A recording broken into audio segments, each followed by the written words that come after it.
Alleloia. Dia amin'ny fifaliana lehibe indray raha lasa nabambalala no ionana amintsika amin'izao fotoanan'izao dia faly indray tenako miona aminao eto androany anatin'izao fandarantsika vavaka fiambenana zay rahanao fandarana andramika izao ny akiradio ny mpikambana anatin'ny vavaka fiambenana ary ny groupe zay mare zay miaraka amintsika isan'andro isan'andro manatotosa amin'izao fandarana izao dia manana fiadana tompo amintsika tsirairay avy ary dia tahin'ny tompo daholo anie ny isa-tokantrano isam-batan'olona zay mampandroso an'izao fandarana izao. Tadidio fa tsy ny fandarana no nampandrosoanao fa ny tenin'Andriamanitra. Jesosy ny ampidirinao anatin'ny tokantranonao amin'ny alalan'ny tenin'Andriamanitra zay zaraina amin'izao fandarana izao ka dia matoky sy mino aho fa ampahery anao ny tenin'Andriamanitra zay ho zarentsika eto raha androany anao vao tonga eto dia teteny aminao hoe tonga soa ianao ary maharetatra amin'ny farany fa tsy kisendrasendra nahatongavanao eto fa misy raha ilan'ny tompo anao ka dia mahereza mahatanjaha dia mahereza mandray ny teny fampianarana hanasitrana anao anie ny tenin'Andriamanitra, hamoky anao anie ny tenin'Andriamanitra, hampitraka anao ary hampifaly anao raha tsy salama ianao amin'izao fotoana izao dia tenin'Andriamanitra no anananay entina arosanao hanasitranana ny aretinao, hanasitranana ny ratsa-po ary hanomezana anao fanantenana indray fa tsy mbola tapitra hatreo akory io fiainanao io fa mbola misy fiainana mahafinaritra miandry anao azakivy azaketraka raha anaty olana ianao amin'izao fotoana izao fa raha tsy nisy ny olana tsy nivoaka ny vahaolana ary ny vahaolana dia ao amin'i Jesosy ny ahitantsika an'izany ka dia tsy diso ady rehetra ianao raha tonga eto ary raha andeha hatory isika rehefa avy eo dia tenin'Andriamanitra no henonao farany entinao hatory tenin'Andriamanitra koa entinao hiforapitso hiatrehanao ny tontolo andronao ka dia maharetatra amin'ny farany isika tsirairay avy.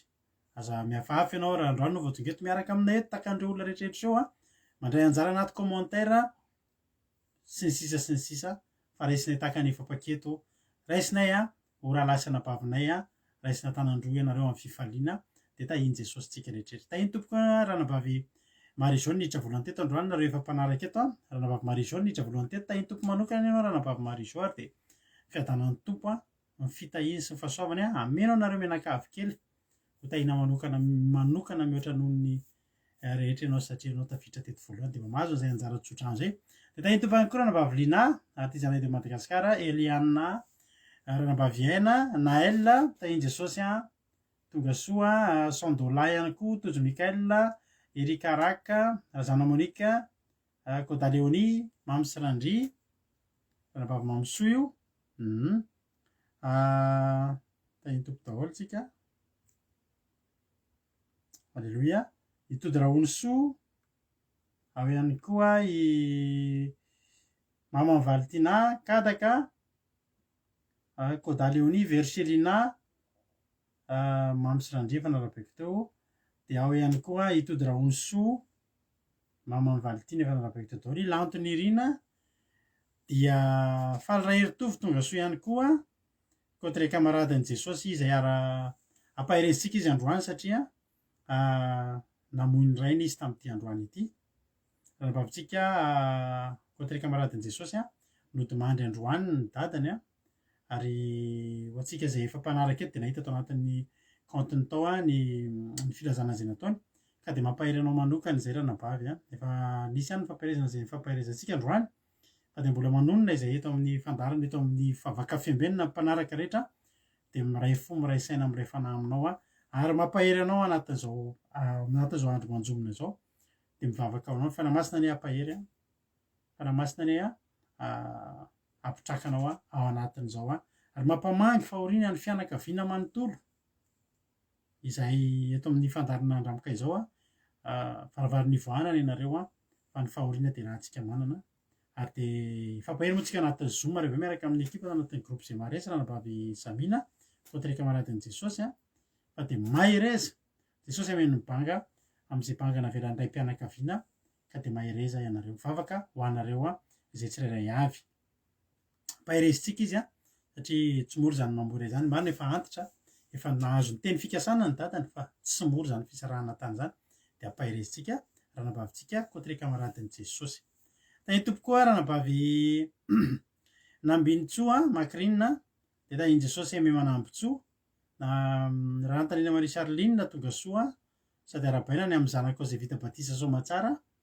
de faly zay miaraka aminazy atao anatin'ny groupe ato iama tahiny jesosy mami angela io efany fo herbetina tahiny jesosy ihany koa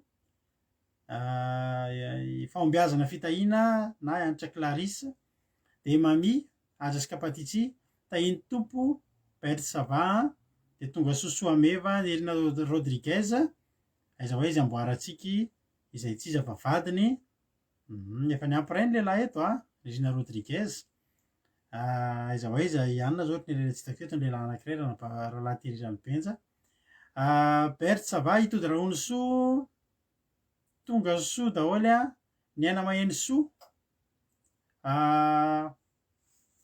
tonga soa ihany koa ny aina maheny soa avany ndranambavy fahombiazana fitahina ho anareo zay tsy mahalala eto moa de ho avy ny isin'ny fetin'ny taranaka eto de fakahita eo daholy alleloia raha tsy mifankahita eto tsika amin'ny fetin'ny taranaka de efa ny andandritsika any tonga de reo daholy tsika rehetrrehetra olgaran'olo soa erika ny aina maheny soa tonga soa ihany koa i kodasy versena narabaiko teo tonga soanareo tsika tsirairay avy fitia tahiny jesosy koa fitia maniko koa bonsoir maniko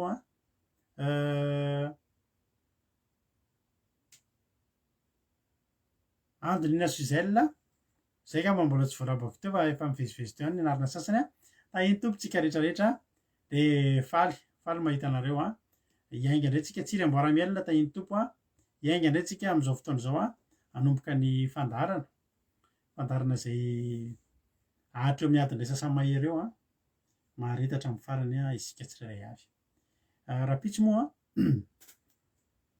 tahaka ny mahazatra de misy ny bavaka fitondranam-bavaka eto tatotatra maromaro ny fitondranam-bavaka de ny angatahanay aminareo rapitso aza mandefa message de ny maraina nareo na ny atoandro satria nareo rehefa mandefa message de ny maraina na ny atoandro de lasa ny ambany be any le message nareo de atahorana tsy ho voavaky ny satria maro ny message voarainay eto ao anatin'ny ray andro indrindra fa ny tenako ka rehefa le ao anaty manomboka ohatry mihitsy fandarana rapitso vao samy mandefa message fangataham-bavaka isika de engany tsy bug takany tamin'ny heriny fa tamin'ny heriny tsika nisy bug ny telefona de ohatry hoe tsisy tonga ny message rehefa manomboka mihitsy ny fandarana rapitso zany mba angatahako manomboka mihitsy ny fandarana rapitso vao mandefa message amy compteko any message aminako radokiradio any fa raha vao alefanareo any amin'ny fandarana amin'ny page andramika izao de tsy tiny raha tsy raha mahaoriny tsy any amin'ny mampionina tsy any amin'ny fity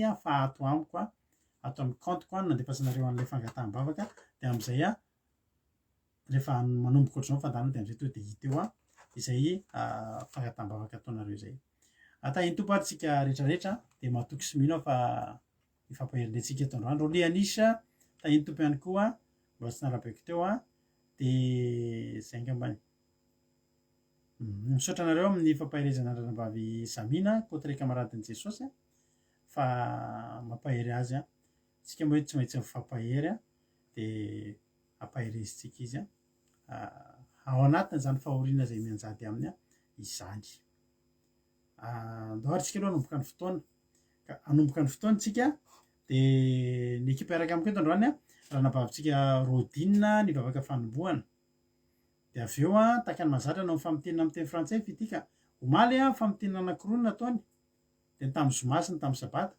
fa ny androany kosa de ny tamin'ny lakamisy sy ny tamin'ny omaly anankiroa koa zany ny ataony eto androany de isoratsika ny fity ny fahavitany an'izany fity firiza tahiny jesosy ihany koa fity firiza tahiny tompo ihany koa de aorianan'izay tsika ian'ny toroteny rahantsika amin'ny anabavy Suzelle avy any Suisse de avy eo ivavaka ho an'ny firenena koa tsika araka amin'ny ranabavitsika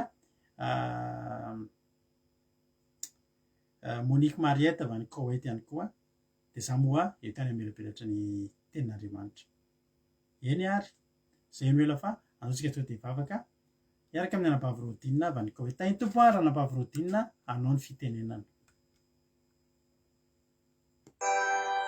faly miarahaba ho an'ny pastera ny tenako ary faly koa miarahaba antsika tsirairay avy tafahoana soamantsara eto amin'ity fandaharana ity dia mbola hiara hivafoka atsika ry Andriamanitra rena izy ny an-danitra faly misaotra midera mankalazy ny anaranao izay misaotra anao izay ny fitantanana sy firovanao nandritra ny tontolo andro iny ka tratra izao anio izao misaotra anao izay amin'ny zavatra rehetra izay misedra eo amin'ny fiainanay na ny tsara na ny ratsy dia isaoranay tokoa ianao satria lehibe tokoa ny fitiavanao anay famindram-po izay sehinao aminay tsirairay avy isaoranay izany ary ankehitriny tsy miafy aminao tokoa izahay raha misy zavatra izay tsy mety tsy araka ny sitraponao dia ifonanay izany tompo mangataka famelan-keloko famindram-po avy aminao izahay ka raiso mba hatolotray anao izany ary amin'izao fotoana izao ireto mpanomponao izay nirahinao hitonga ny hafatrao Andriamanitra ny angatahika eto Jesosy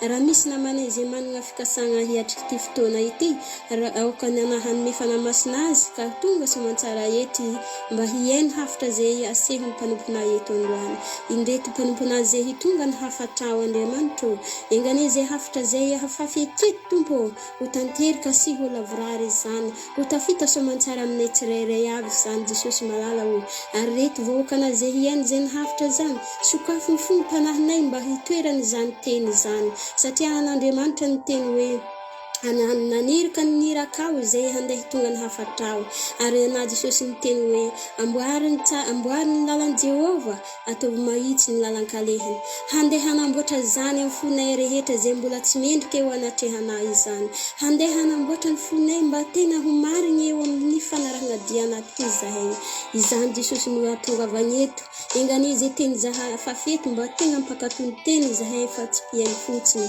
mba tena azahoanay izany fiainana mandrakizay izany ary ny pastera izay hamela belatra tompo izany teny izany raha koa fanana masina izy mba ho tanteraka sy ho lavorany mba hahaizanay sitrapona bebe koa ary ho azonay tokoa izay teny izay hafafinay tompo ho tafita ao amin'ny fonay ary hireketanay amin'ny fanarahana dianao ary ny mpanomponao izay vafoka ao amin'ny firenena engany tompo anahana tanteraka izany mba ho tafita soamantsara izany vafoka izany voakasika ny fony tsirairay avy ny connexion rehetra aoka anahy tompo handrakotry ny telefônina rehetra sy ny fitaovana izay hentiny eto tsy andrakan'ny asan'ny satana asan'ny devoly tsy ahafahana tanteraka izany aoka nahandity sy handroaka hanala izany eo amin'ny tokantrano izay misy anay tsirairay avy aza vela ho isy ampanabataba izany engany mba tsy tahaka ny diranay eto ny voahanay mba samby hahery hatanjaka amin'ny finoana amin'ny fanompoagnana sy fanarahana dianao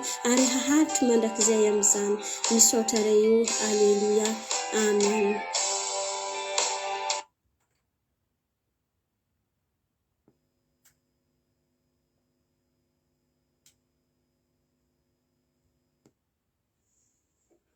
Bonsoir à toutes et à tous, frères et sœurs.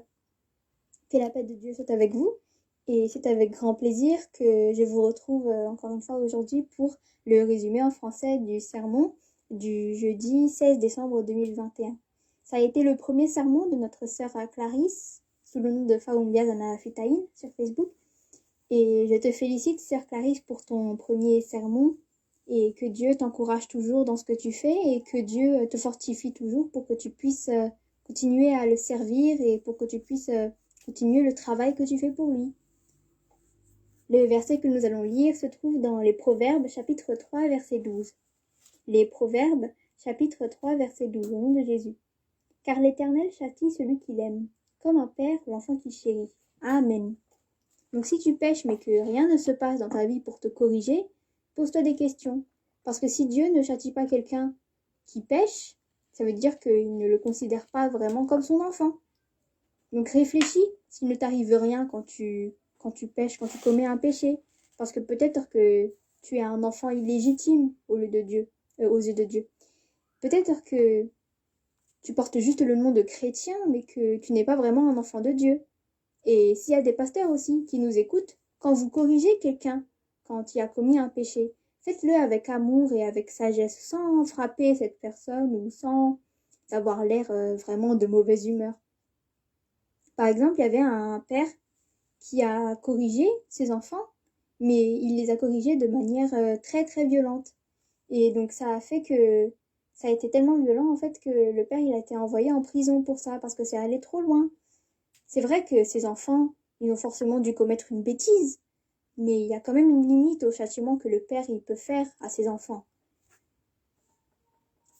Et quand on reçoit des reproches de la part de Dieu et quand on est corrigé, on doit le recevoir. On doit recevoir les reproches qu'on nous fait et pas les rejeter. Si on écoute nos parents quand ils nous corrigent, on devrait encore plus écouter Dieu. On devrait encore plus écouter les reproches que nous fait le Saint-Esprit. Jéhovah il utilise aussi parfois des personnes autour de nous pour nous corriger et on doit les écouter. Et ne sois pas comme les gens qui ont le syndrome de Casas-Caso quand on te corrige.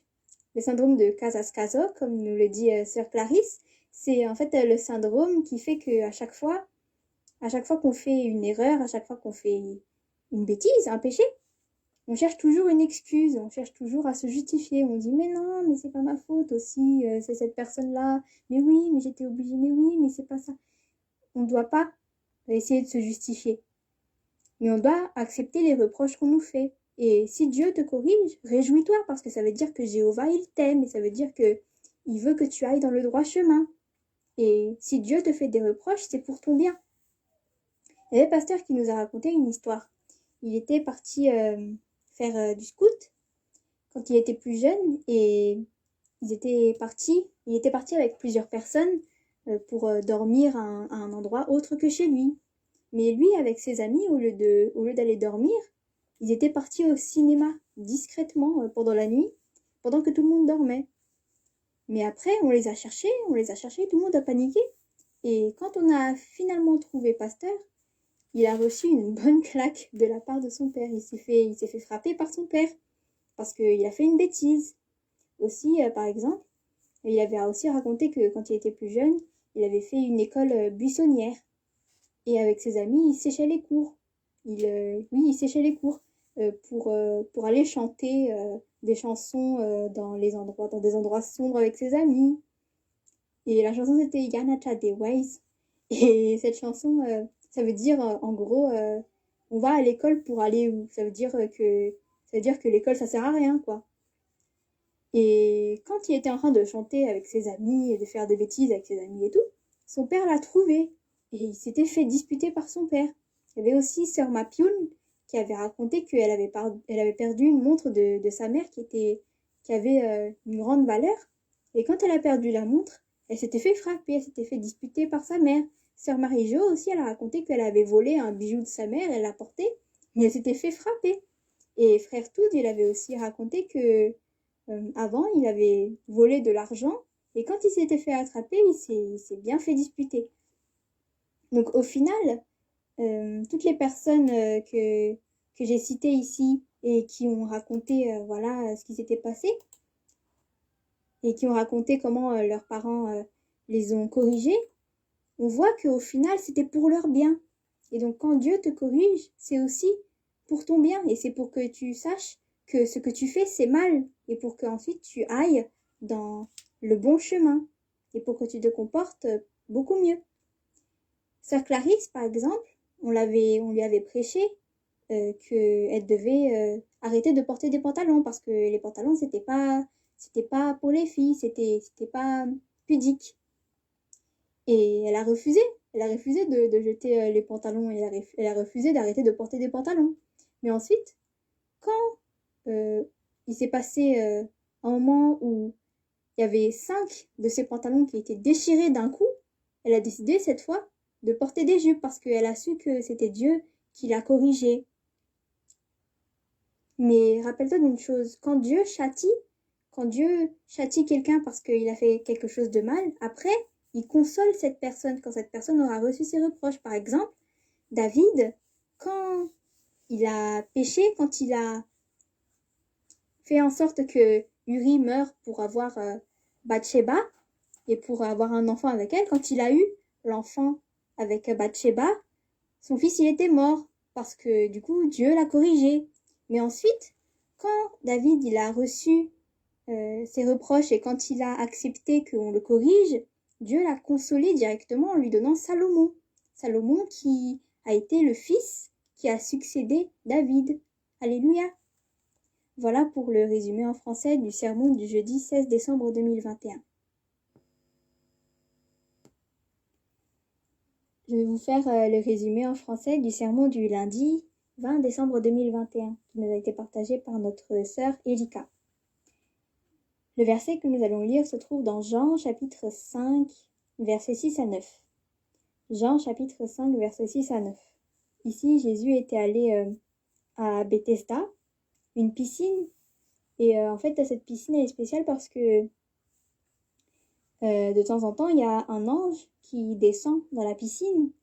Et quand l'eau est agitée, pendant que l'eau est agitée, la première personne qui se jette dans l'eau est guérie.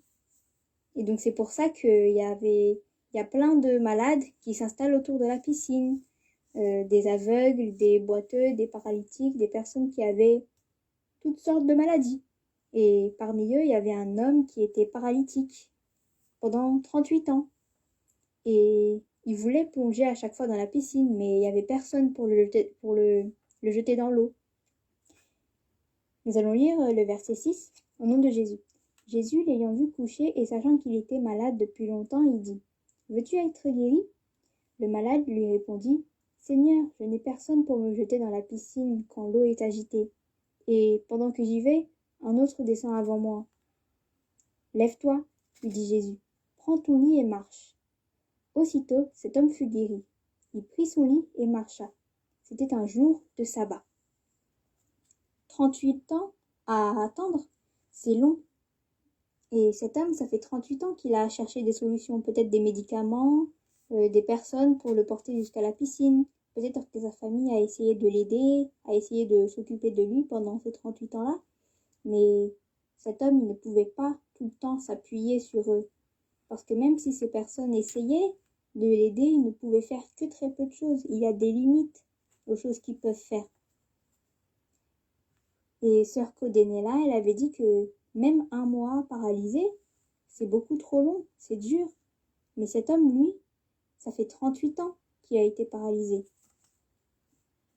Mais quand tu as des problèmes, quand tu as des soucis, les gens autour de toi, ils peuvent t'oublier, ils peuvent t'abandonner.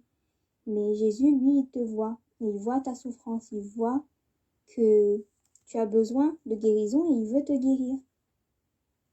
Sœur Erika, elle a témoigné qu'avant de recevoir Jésus, il y avait une malédiction qui l'a suivie et elle ne prenait pas goût à la vie du tout.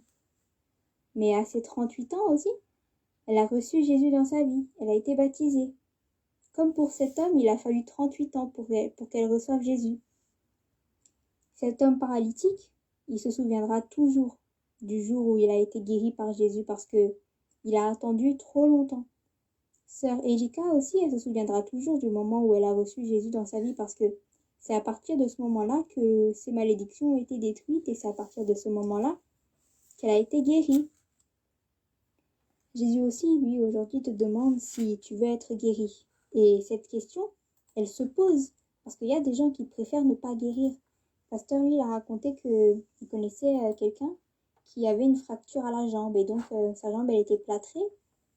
Mais le temps, il passe, 1 semaine, 2 semaines, puis 1 mois, puis 2 mois, puis 3 mois, puis 7 mois, puis encore et encore. Et cet homme, il ne l'enlève toujours pas, il n'enlève toujours pas son plâtre. Et en fait, il fait exprès de ne pas enlever son plâtre pour faire appel à la pitié des gens autour de lui et pour leur demander un peu d'argent. Et il y a des gens qui, par exemple, sont dans l'adultère. Et quand on leur demande « Est-ce que tu veux arrêter l'adultère? Est-ce que tu veux changer de vie et avoir une vie meilleure ?» Ils disent non, ils veulent pas. Ils préfèrent l'adultère plutôt que la guérison. Et c'est quelque chose de triste.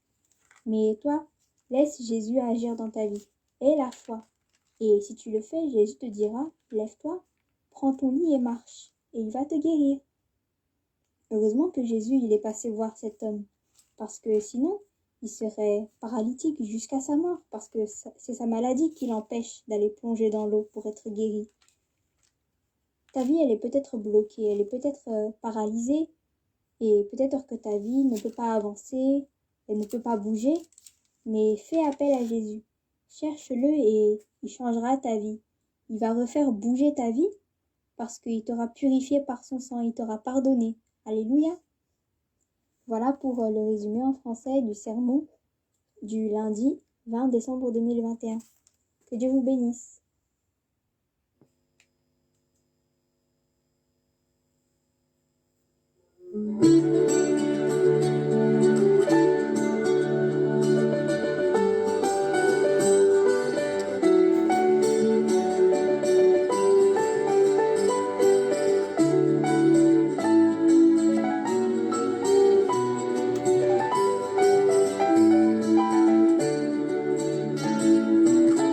Ti piano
Alleloia. Izorantsika an'Andriamanitra misaotra betsaka ny fititsika tao anatin'izay famotinana indroa taona izay natao izay. Mankasitraka indrindra dia toy izy foana fa tena ilainay ny famotinana izay ataonao fity ary misy olona tena mila an'izany eto azony olona ny zavatra tiantsika tenenina ho an'izay tsy mahay teny gasy. Dia mankasitraka indrindra misaotra betsaka ny ranabavintsika Rodina koa tamin'ny mivavaka matsiro miaraka amin'ny feon-kira mahafinaritra tao anatin'izay fanombohana izay tombozitra ranabavy Rodina, tombova soavana ianareo mirabavy dia tahiny Jesosy foanafoana. Misaotra anareo koa mankasitraka ny hira no mampionona tamin'ny 2009 ireny no nanomboka nivoaka. Za koa hoe tonga misy eritreritra tonga atao anatin'ny saiko hoe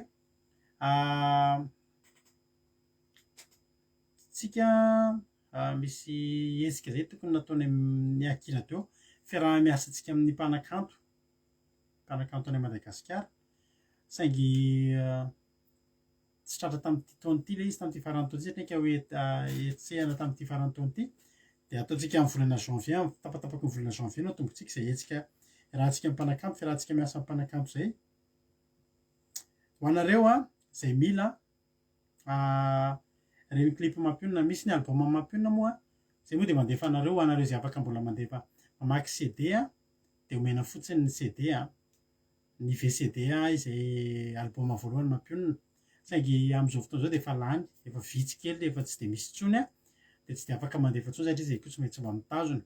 Fa ho anareo kosa raha misy mila amin'ilay sary tsara ilay amin'ny YouTube iny mantsy izy somary ohatran'ny efa ratsiratsy izay ilay ohatran'ny somary miova ny qualité an'ilay sary, fa raha ilainareo ny hoe hanana album ny mampionona amin'ilay sary tena mbola ilay tamin'izy dia vao mivoaka mihitsy dia mino fa azonay atao, azony mampionona atao ihany no hanao an'izay satria izay ilay fiaraha-miasa ho atao iaraka amin'ny mpanakanto, mavadika anaty USB ilay izy dia amin'izay fotoana izay afaka maka nareo dia vidina USB ihany sy ny frais ihany no alohanareo amin'izay fotoana izay dia mba manana fahatsiarovana ianareo dia manana an'ireny hira ireny koa. Ananareo tao misy hira folo ngamba izay mampionona, misy hira anankifolo mantsy hira mampionona tao anatin'ny album voalohany. Afaka asiana ihany koa ny hirany taty aoriana, ny hirany taty Frantsa, ireny fahasoavana mahagaga, milanao sy ny sisa ireny ka tsy haiko mety azontsika eritreretana izay mampionona ny anaovantsika an'izay satria izao dia misy olona mba mila ihany mba misy mpanakanto ihany mantsy eto amintsika. Alleloia.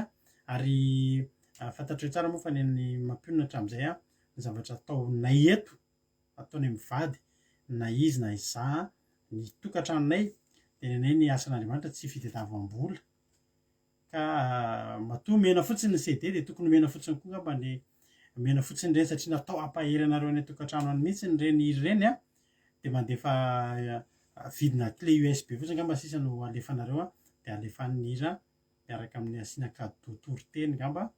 Halleloia.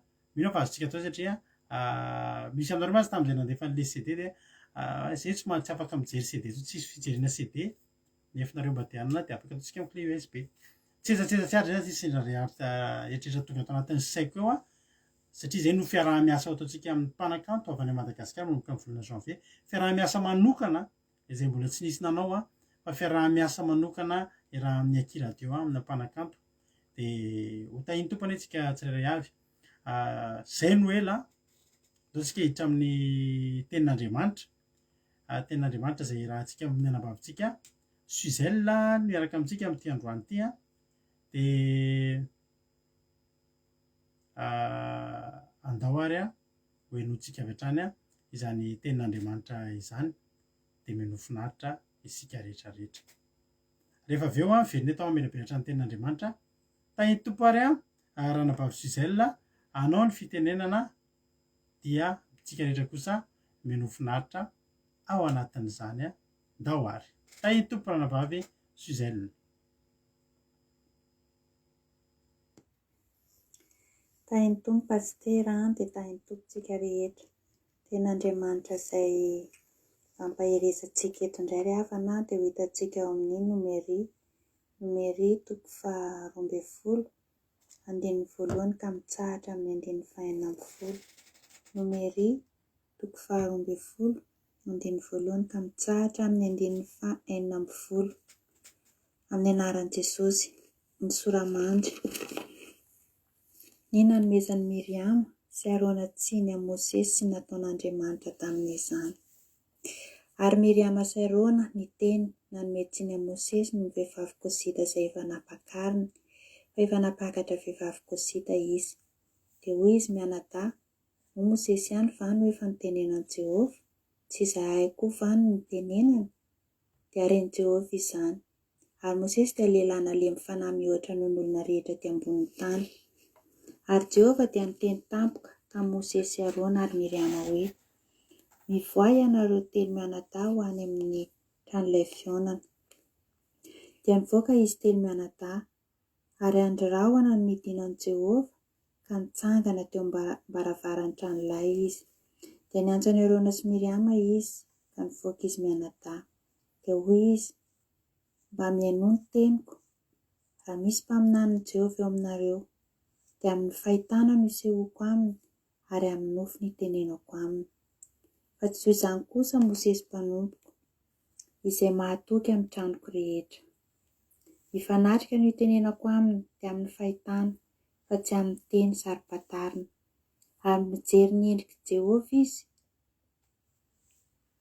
Ka nahoana ianareo no tsy natahotra ny metsiny a Mosesy mpanompoko? Dia nirehatra ny fahatezeran'i Jehovah tamin'izy mianadahy ka niala izy. Ary ny rahona niala tamin'ny trano ilay, ary indro boka Miriama ka fotsy tahaka ny oram-panala. Ary Arona dia nijery an'i Miriama ka indro fa boka izy.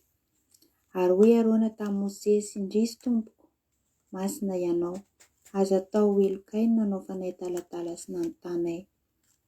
Aza dia avela ho toy ny maty izy, izay lany ny atsasaky ny nofony raha vao teraka izy. Ary Mosesy dia nitaraina tamin'i Jehovah ka nanao hoe, Andriamanitra ô, mifono aminao aho, mba sitrano re izy. Dia hoy Jehovah tamin'i Mosesy, raha nandrora tamin'ny tava ny rainy, moa tsy menatra avintoana va izy? Ho atoko any ivelan'ny toby. Avintoana izy ary efa afaka izany dia ampidiro indray. Dia natokana tany ivelan'ny toby, avintoana Miriama, ary ny olona niainga, ary ny olona tsy niainga raha tsy efa nampidirina Miriama. Ary efa afaka izany dia niainga niala tany Azerota ny olona ka nitoby tany an'efitra Parana. Amen. Teto izany ry havana, i Miriama sy Arona teto dia nanome tsiny a Mosesy izy izy ireo rehefa nahitan'i Mosesy hoe nanambady vehivavy Kosita Mosesy, izany hoe nanambady vehivavy tsy Israeliana izany, vehivavy hafa-karazana. Ary taloha mantsiny dia raha ohatra izany ilay olona ka tsy Israely dia efa jentilisa izay ny anarany. Dia izany izany nahatonga an'izy mianadahy teto tonga dia tezitra tamin'i Mosesy hoe fa ahoana koa ary ny ataon'i Mosesy izany? Mosesy ohatry ny nampiakatra vehivavy hafa-karazana dia tsy azo atao izany. Zavatra tsy tokony ataon'i Mosesy izany zavatra izany. Izany izany nataon'i Miriama sy Arona. Dia nefany rehefa naheno an'izay fanomezan-tsiny izay izany Jehovahandriamanitra dia tezitra izy dia nampiantso an'izy telo ho tsaraina izany, ho tsarain'i Jehovah izany izy telo dia nampiantsoana. Dia Jehovahandriamanitra mihitsy ny tena hoe nanatrika an'izy ireo mivantana teo naka endrikana andro rahona Jehovahandriamanitra. Dia rehefa tonga teo izany Jehovahandriamanitra dia niteny hoe fa maninona nareo, niteny tamin'ny Arona sy Miriama hoe fa maninona hozy izy ianareo manome tsiny any Mosesy, fa Mosesy ange hozy izy ka olona mpaminany, izany hoe olona tena akaiky ny foko olona tena nofidiko ary olona tena atokisako hozy izy Mosesy. Izay izany tenenin Jehovahandriamanitra.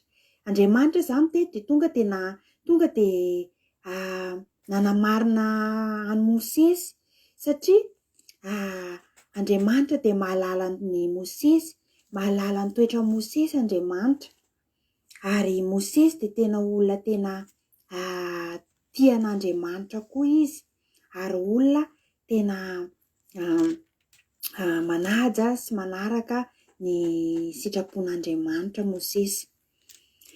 De tonga de nanome tsiny an'i Miriama sy Arona Jehovahandriamanitra, ary tonga de tesitra tamin'izy ireo satria tsy anjaran'izy ireo mihitsy no tokony hitsarany Mosesy ry havana. Tsy ireo mihitsy zany, satria Mosesy de olona efa araka ny tenenitsika teo efa fanividian'Andriamanitra, efa fantatra an'Andriamanitra tsara ny momba ny Mosesy. De Mosesy koa de manana fifandraisana tena miavaka mihitsy amin'Andriamanitra i Mosesy. De araka ny ten'Andriamanitra eto hoe ny mpaminany rehetra ozy izy Jehovahandriamanitra de amin'ny alalan'ny nofy no itenenako aminy fa sy ny fahitana. Fa i Mosesy kosa de tsy mba tahaka izany, fa i Mosesy de tena fanatrika amiko mihitsy, manatrika azy ozy izy rehefa miteny aminy. Zany hoe tena niavaka zany Mosesy tamin'ny mpaminany rehetra izay nofidian'Andriamanitra. Eto zany ry havana Jehovahandriamanitra de ohatran'ny teteny hoe ninona fanapahan-kevitra raisin'io de ho amariniko foana io de izy foana nomeko ny rariny, satria izy de mpanompo akaiky ny foko izy. De niatra tamin'ny Arona sy Miriama ry havana ny fahatezeran'Andriamanitra noho izay fanomezan-tsiny nataon'izy ireo a Mosesy zay de lasa tena hoe boka mihitsy izy ireo, nataon'Andriamanitra boka mihitsy i Miriama sy Arona noho izany. De eto ry havana te hisarika ny saintsika hoe aoka koa isika hitandrina ny amin'ireny mpanompon'Andriamanitra izay tena hoe efa nofidian'Andriamanitra marina tokoa reny fa tena tsy sitrapon'Andriamanitra kay ny fanomezan-tsiny ataontsika an'izy ireny, satria Andriamanitra de efa nanamarina an'izy ireny.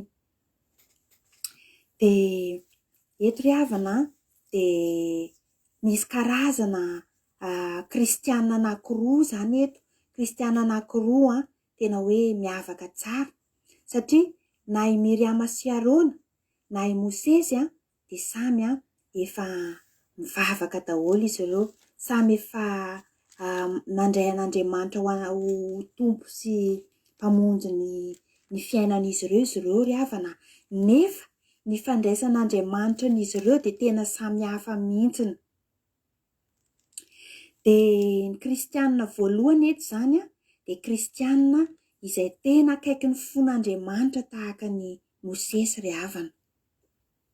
Teto Mosesy ry havana na de hoe nandray fanapahan-kevitra aza izy zay eritreretin'ny Miriama sy Arona sy ny olona sasany hoe tsy tokony fanapahan-kevitra tsy tokony atao, na hoe tsy araka ny mifanohitra amin'ny sitrapon'Andriamanitra de tonga de no hamarin'Andriamanitra izy ry hava-malala.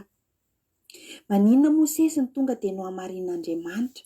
Satria Mosesy ry havana de tena niavaka izy, satria tena tian'Andriamanitra izy, tena akaiky ny fon'Andriamanitra tokoa Mosesy, de zany nahatonga azy navahan'Andriamanitra. Satria Mosesy ry havana de nanana toe-po izay tena nampiavaka azy tokoa, de ny fahamoram-panahy izany. Zany toe-po zany ry havana toe-po tena tsisy nanana teto ambony tany afa-tsy Mosesy rery ihany. Mosesy ny voalazan'ny ten'Andriamanitra eto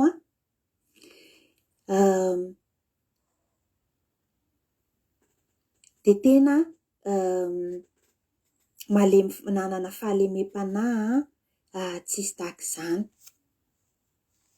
Ahoana moa ry hava-malala zany hoe olona malemy fanahy zany?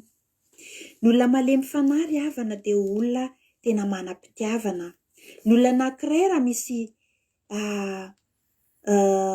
raha tsy manam-pitiavana izy dia tsy afaka ny halemy fanahy aman'olona mihitsy izy. Ny olona malemy fanahy koa ry havana dia olona tena hoe tia miantra olona sady tsy mba tia tena zany. Olona tena tia manampy olona ry havana ny olona malemy fanahy.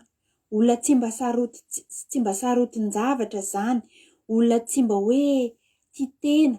Olona tsy mba hoe tia voninahitra. Olona tsy mba tia vola. Fa olona tena manetry tena ny olona malemy fanahy. Olona tena tia manampy ny hafa. Olona tena manam-pitiavana. Zany ny olona malemy fanahy. Ary Mosesy ry havana dia tahaka izany Mosesy. Mosesy dia tena nanana an'izany toe-po zany. Na fahalemem-panahy zany izy. Ary zany tena anisany nampiavaka ny Mosesy tamin'ny olombelona rehetra. Ary zany tena anisany koa tena nitiavan'i Jehovahandriamanitra azy. Mosesy koa ry havana dia tena tia an'Andriamanitra izy tena olona tena hoe mamin'ny Mosesy zany miresaka amin'Andriamanitra zany. Mosesy koa ry havana dia olona tena manaja ny didin'Andriamanitra, tena manao sitrapon'Andriamanitra izy.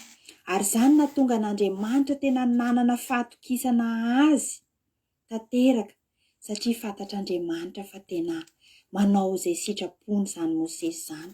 Manao izay zavatra mahafalifaly ny fony foana zany Mosesy zany. Ary nahatonga an'Andriamanitra tena hoe raiki-pitia tamin'ny Mosesy ry havana.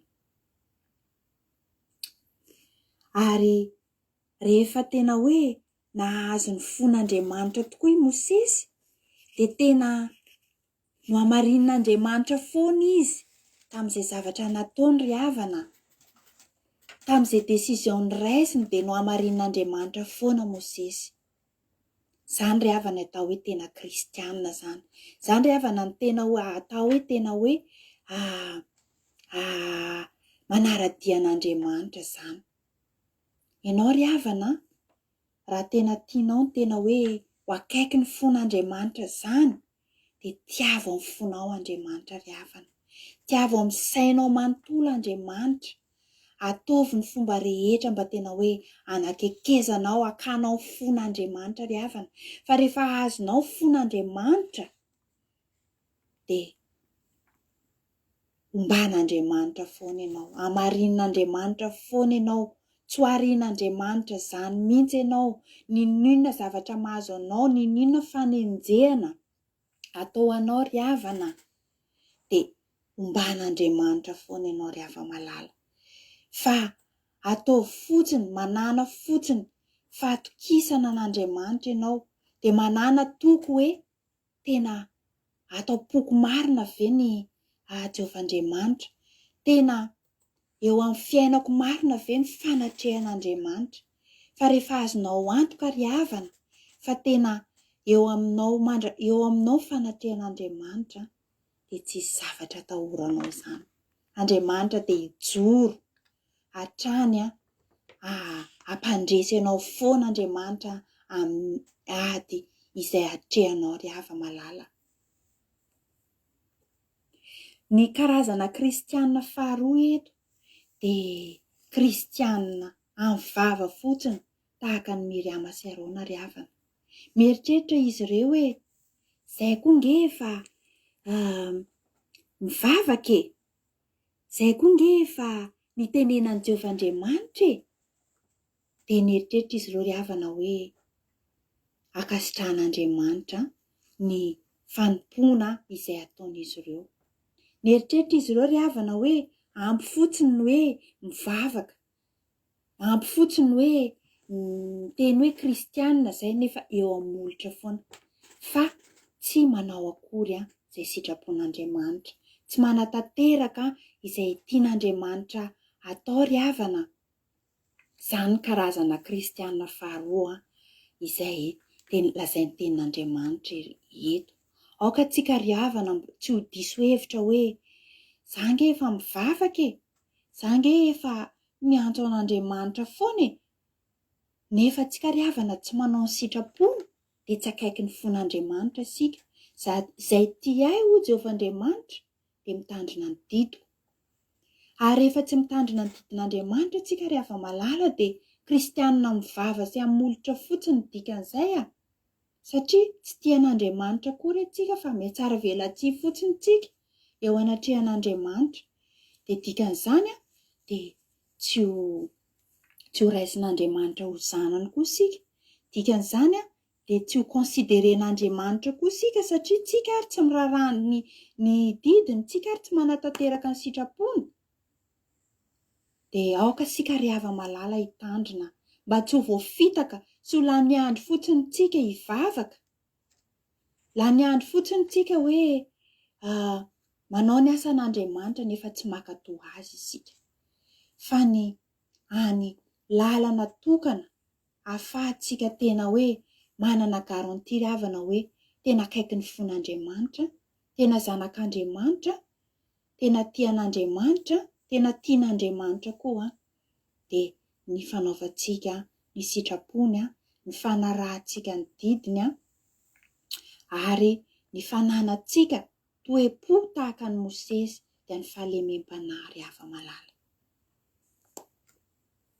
Mety ilaza angamba antsika manao hoe ka i Mosesy ange fa nividian'Andriamanitra tahaka an'izany dia rariny izy raha hoe akaiky ny fon'Andriamanitra.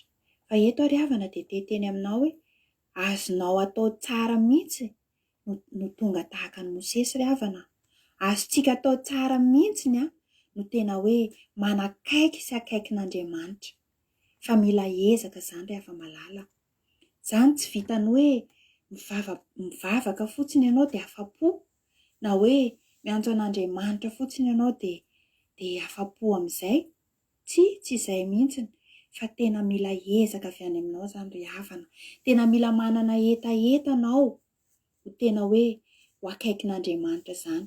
Fa rehefa ao aminao ny etaeta ry havana dia fanahy masina no hanampy ianao ho tonga amin'izany tanjonanao izany, ahafahanao tena hoe miala amin'ny ratsy rehetra, ahafahanao tena hoe miala amin'ny toe-po izay tsy araka an'Andriamanitra ry havana, mba ahafahan'Andriamanitra tena manakaiky ianao, ahafahanao manana fifandraisana bebe kokoa amin'Andriamanitra ry hava malala.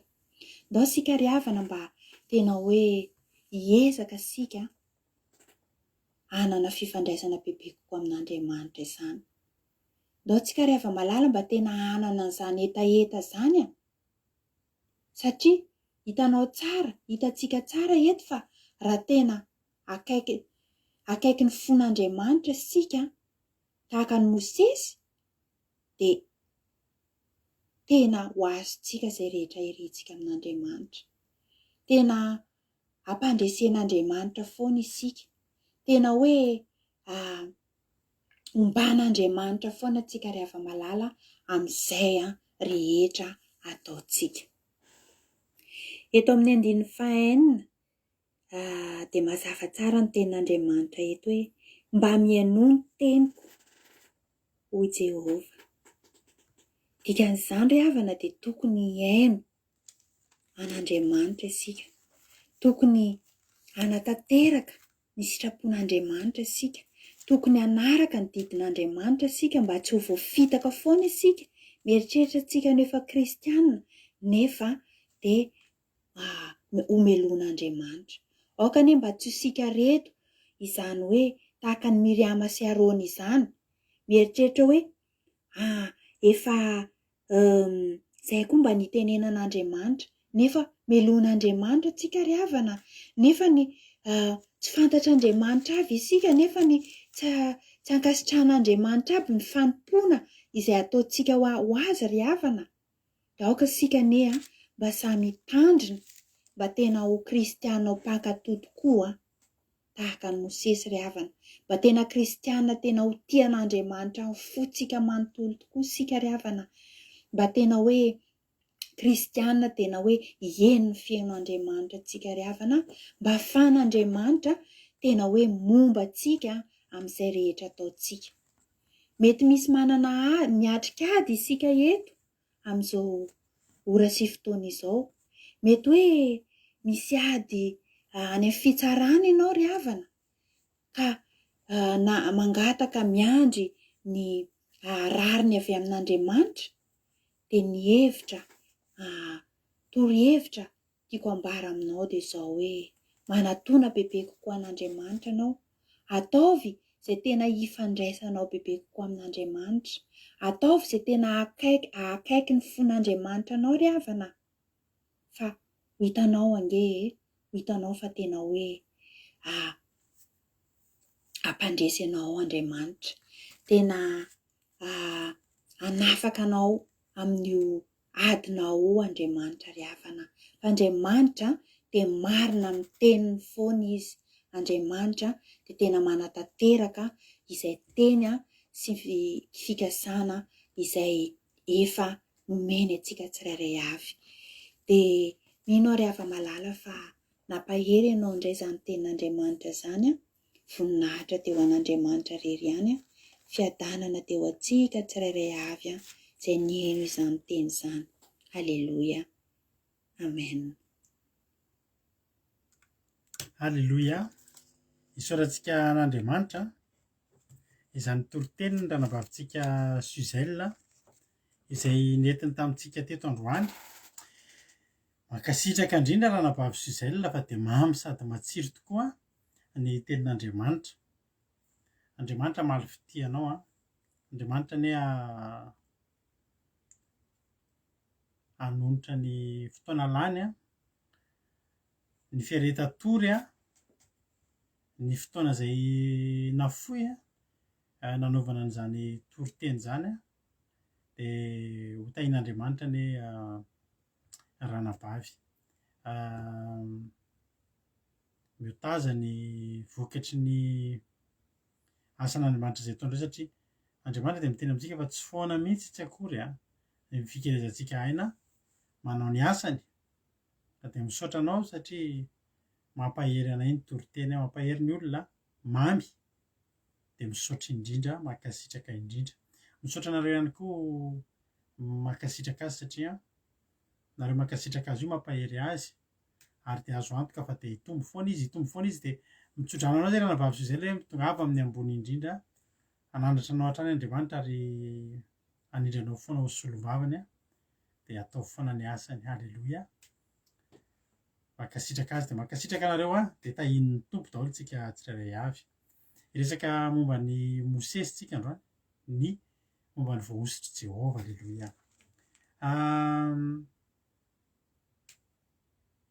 Tombontsoa ngeza be mihitsiny ny azo ao anatin'izany hoe mahatonga antsika ho voahositr'Andriamanitra izany.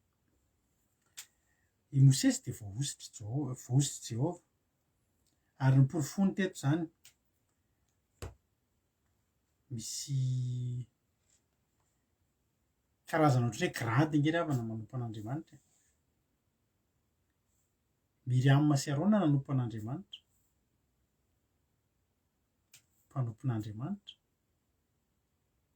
fa tsy Miriam sy Arona ny voahositry Jehova fa ny voahositry Jehova dia i Mosesy.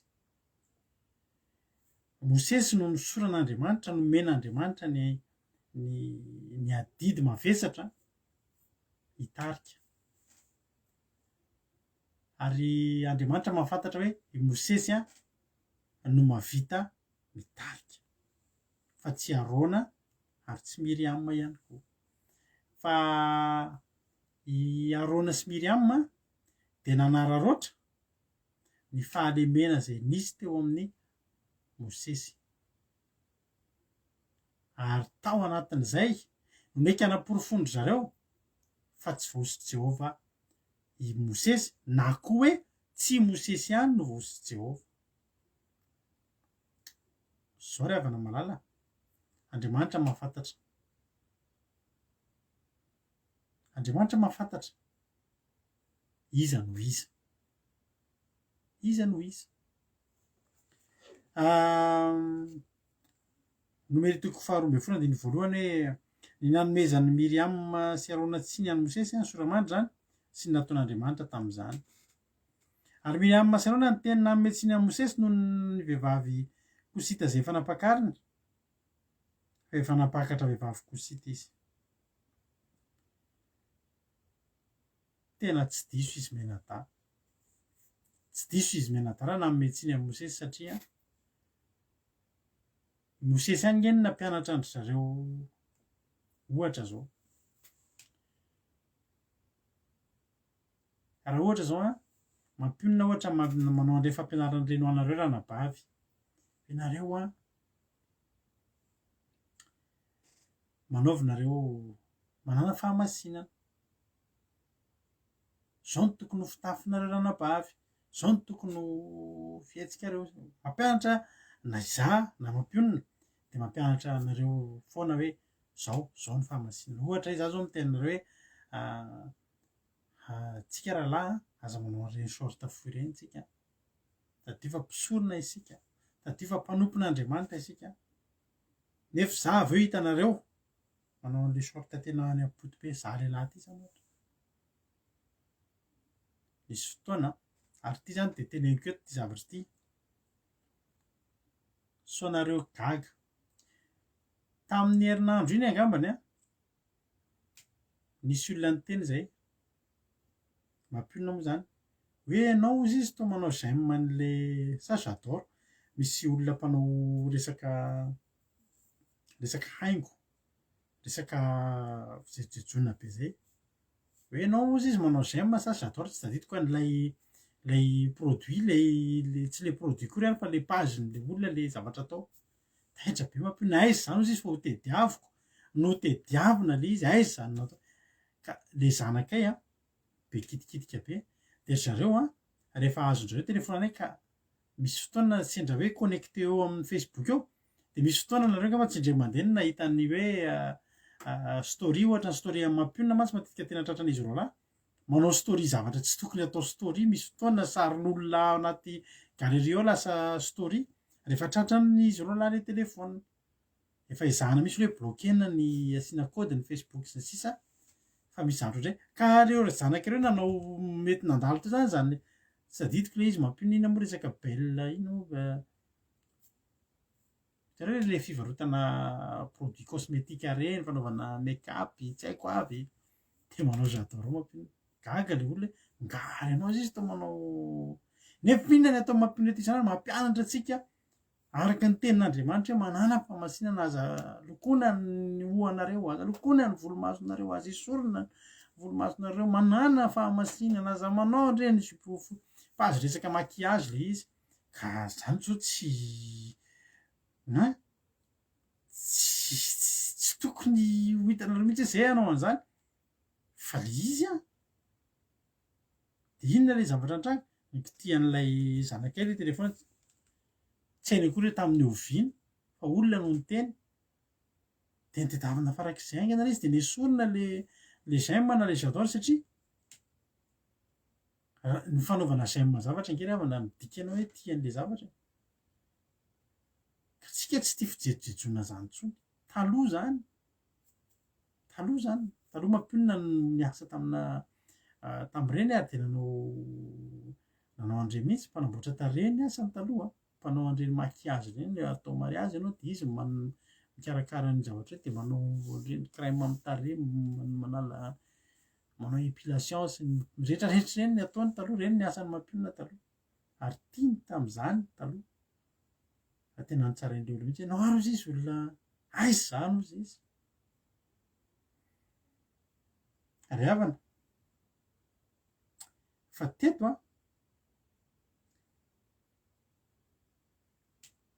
i Mosesy tsy hoe tsy tsy hoe tsy nataony fa sendra nikitihan'ny olona ny telefoniny fa teto tena nanao ny tsy nety izy satria izy ve ravana no nitondra ny lalàna, izy mampianatra ny Mosesy Arona sy Miriama sy ny olona ny lalàna an'Andriamanitra. Fa zany zao mitenareo hoe andao tsika aza mihinana biby maloto fa fahavetavetana ohatra n'Andriamanitra, nefa sendra tonga de amiko hoe kotileta be mihitsy hitanareo ohatrohatr'izay zany ohatra. sanatriane zany ohatra ratsy zany nataoko zany ohatrohatr'izay le izy fa i mosesy a tsy homenatsiny zany izy menadara ohatra hoe nareo kosa ve de tsy teny anako raha ohatra zany nareo ve de tsy teny anako na hiteny amin'ny mampionina raha any arina any sanatriane zany tsy hisy mandrakizay ino no mampionina hitanareo fa tonga telo le ny ampotim-pereny ny anaovany sy miaraka am'le raha tianareo izy to de teneninareo sa tsy marina zany tena tenenina ino no zahako mafana ny andro to de tebaverakely sorta keny na iny amin'ny plage eny any manao story en mode plage en mode maillot de bain rado rakoto salama tsia sanatriane zany satria nahoana mpanompon'Andriamanitra tsika alleloia ary nosoran'Andriamanitra tsika ho tempolin'Andriamanitra amasino ny teninareo ary raha ohatra nareo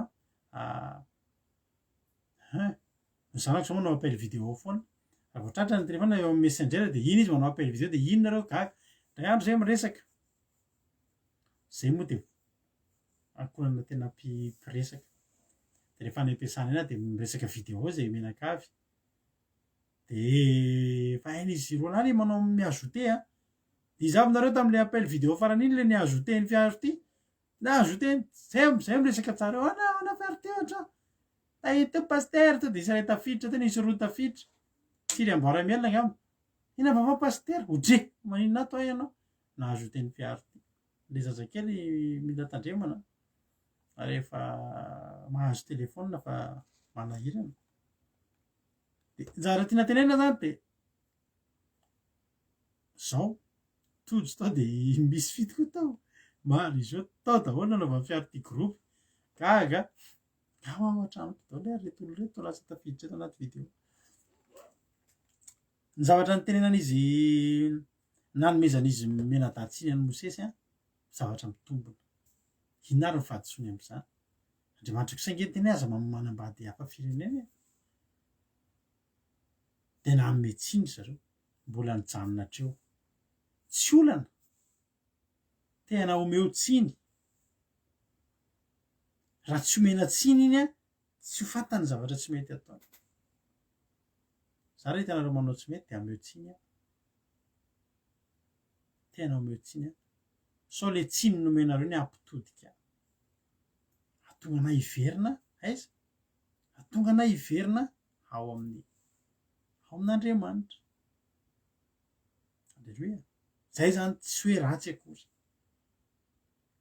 teneno ny tsy mitombona zany hoe mpanompon'Andriamanitra tsy tenenina zany hoe manao zavatra tsy mety zao hoe sanatria pasteranao ve ravana hitanao sanatria manao zavatra hafahafa de tsy ho tenenao nefa ny ara-panahinao eo am-pelantanana iny eo izy mamolavola ny ara-panahinao tenenina kosa fa tsy le niteny ange ny olana teto tsy le nanome tsiny ange ny olana teto Andriamanitra nge ravana tsy hoe nanome tsiny tsy olana hatreo zava-marina no nanomezana tsiny fa ny olana de nanomboka amin'ny andininy faharomana hoe de hoy izy miada Mosesy any vany nefa ny tenan'Andriamanitra tsy izay koa va ny tenenany raha omena tsiny Mosesy tsy midika akory hoe hitarinao le izy de tediavinao alainao ny toeran'ny Mosesy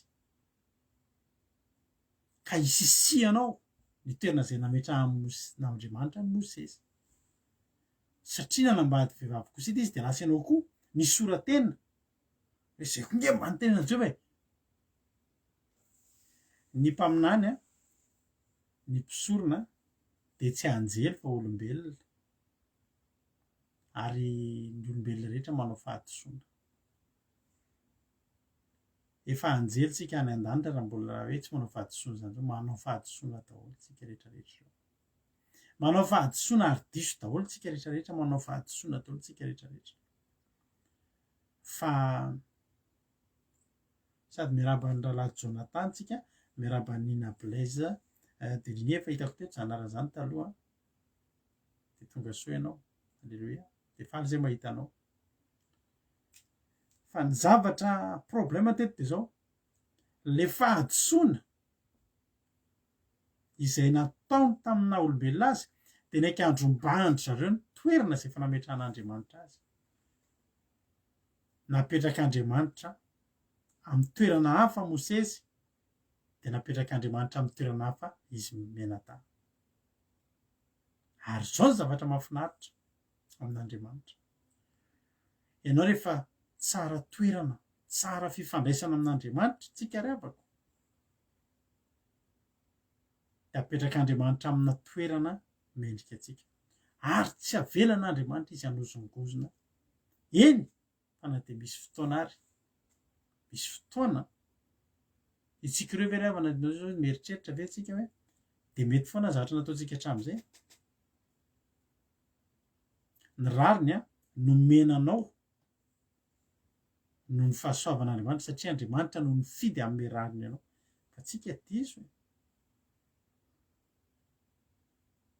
tsy marina daholo ny zavatra zay nataontsika hatramin'izay fa ny zava-mahafinaritra amin'andriamanitra rehefa isika no nisafidy ny itian'andriamanitra hiara-mandeha amin'andriamanitra akatohan'andriamanitra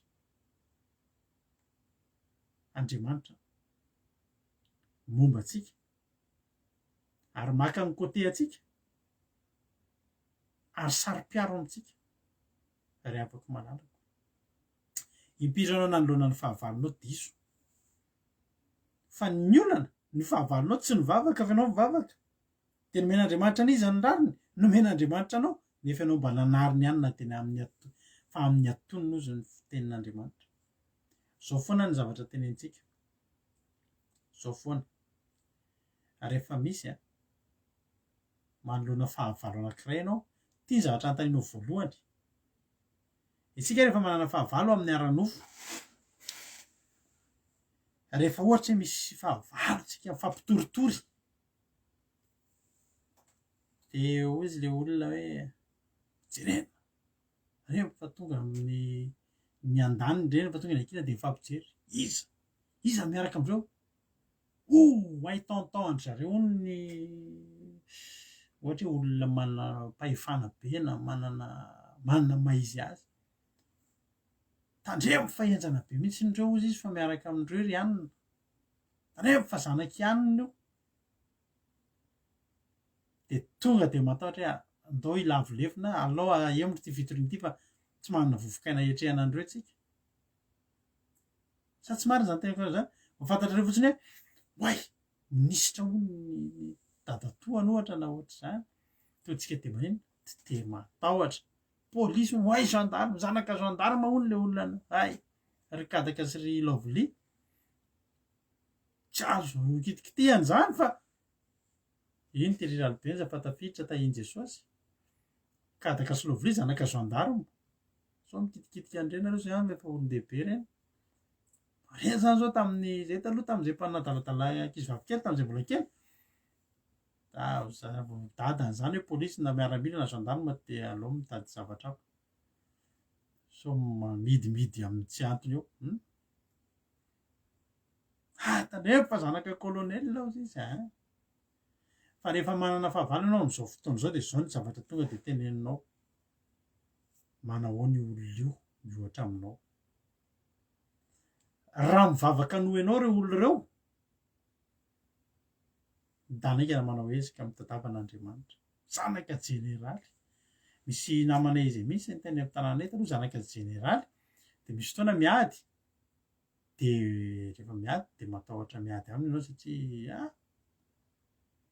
fa rehefa manam-pahavalo ianao de zao ataovy an-tsaina raha olona tsy mivavaka reo to de manana toky anao ny rariny ndany ianao mivavaka ataovy zay atonga anao mivavaka kokoa noho ny fahavalonao ataovy zay atonga anao ahita sitraka kokoa amin'andriamanitra noho ny fahavalonao fa anao ny rariny na de nisy aza atao azo izay lona koa ny zanaka gendarme ay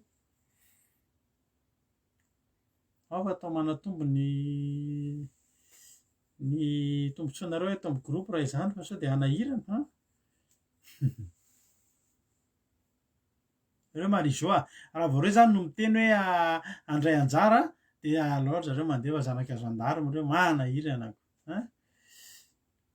na iverin'iny telo iny raha anao ataondreo ary vavaka fanomboana sy firenena ikadaka Suzelle sy kadaka Suzelle sy Lovely io koa fahombiazana fitahinana nada polisy moa vadiny gendarme reny zany vao reny miteny andray tsy tapitra koa re andray anjara de tonga de alefaso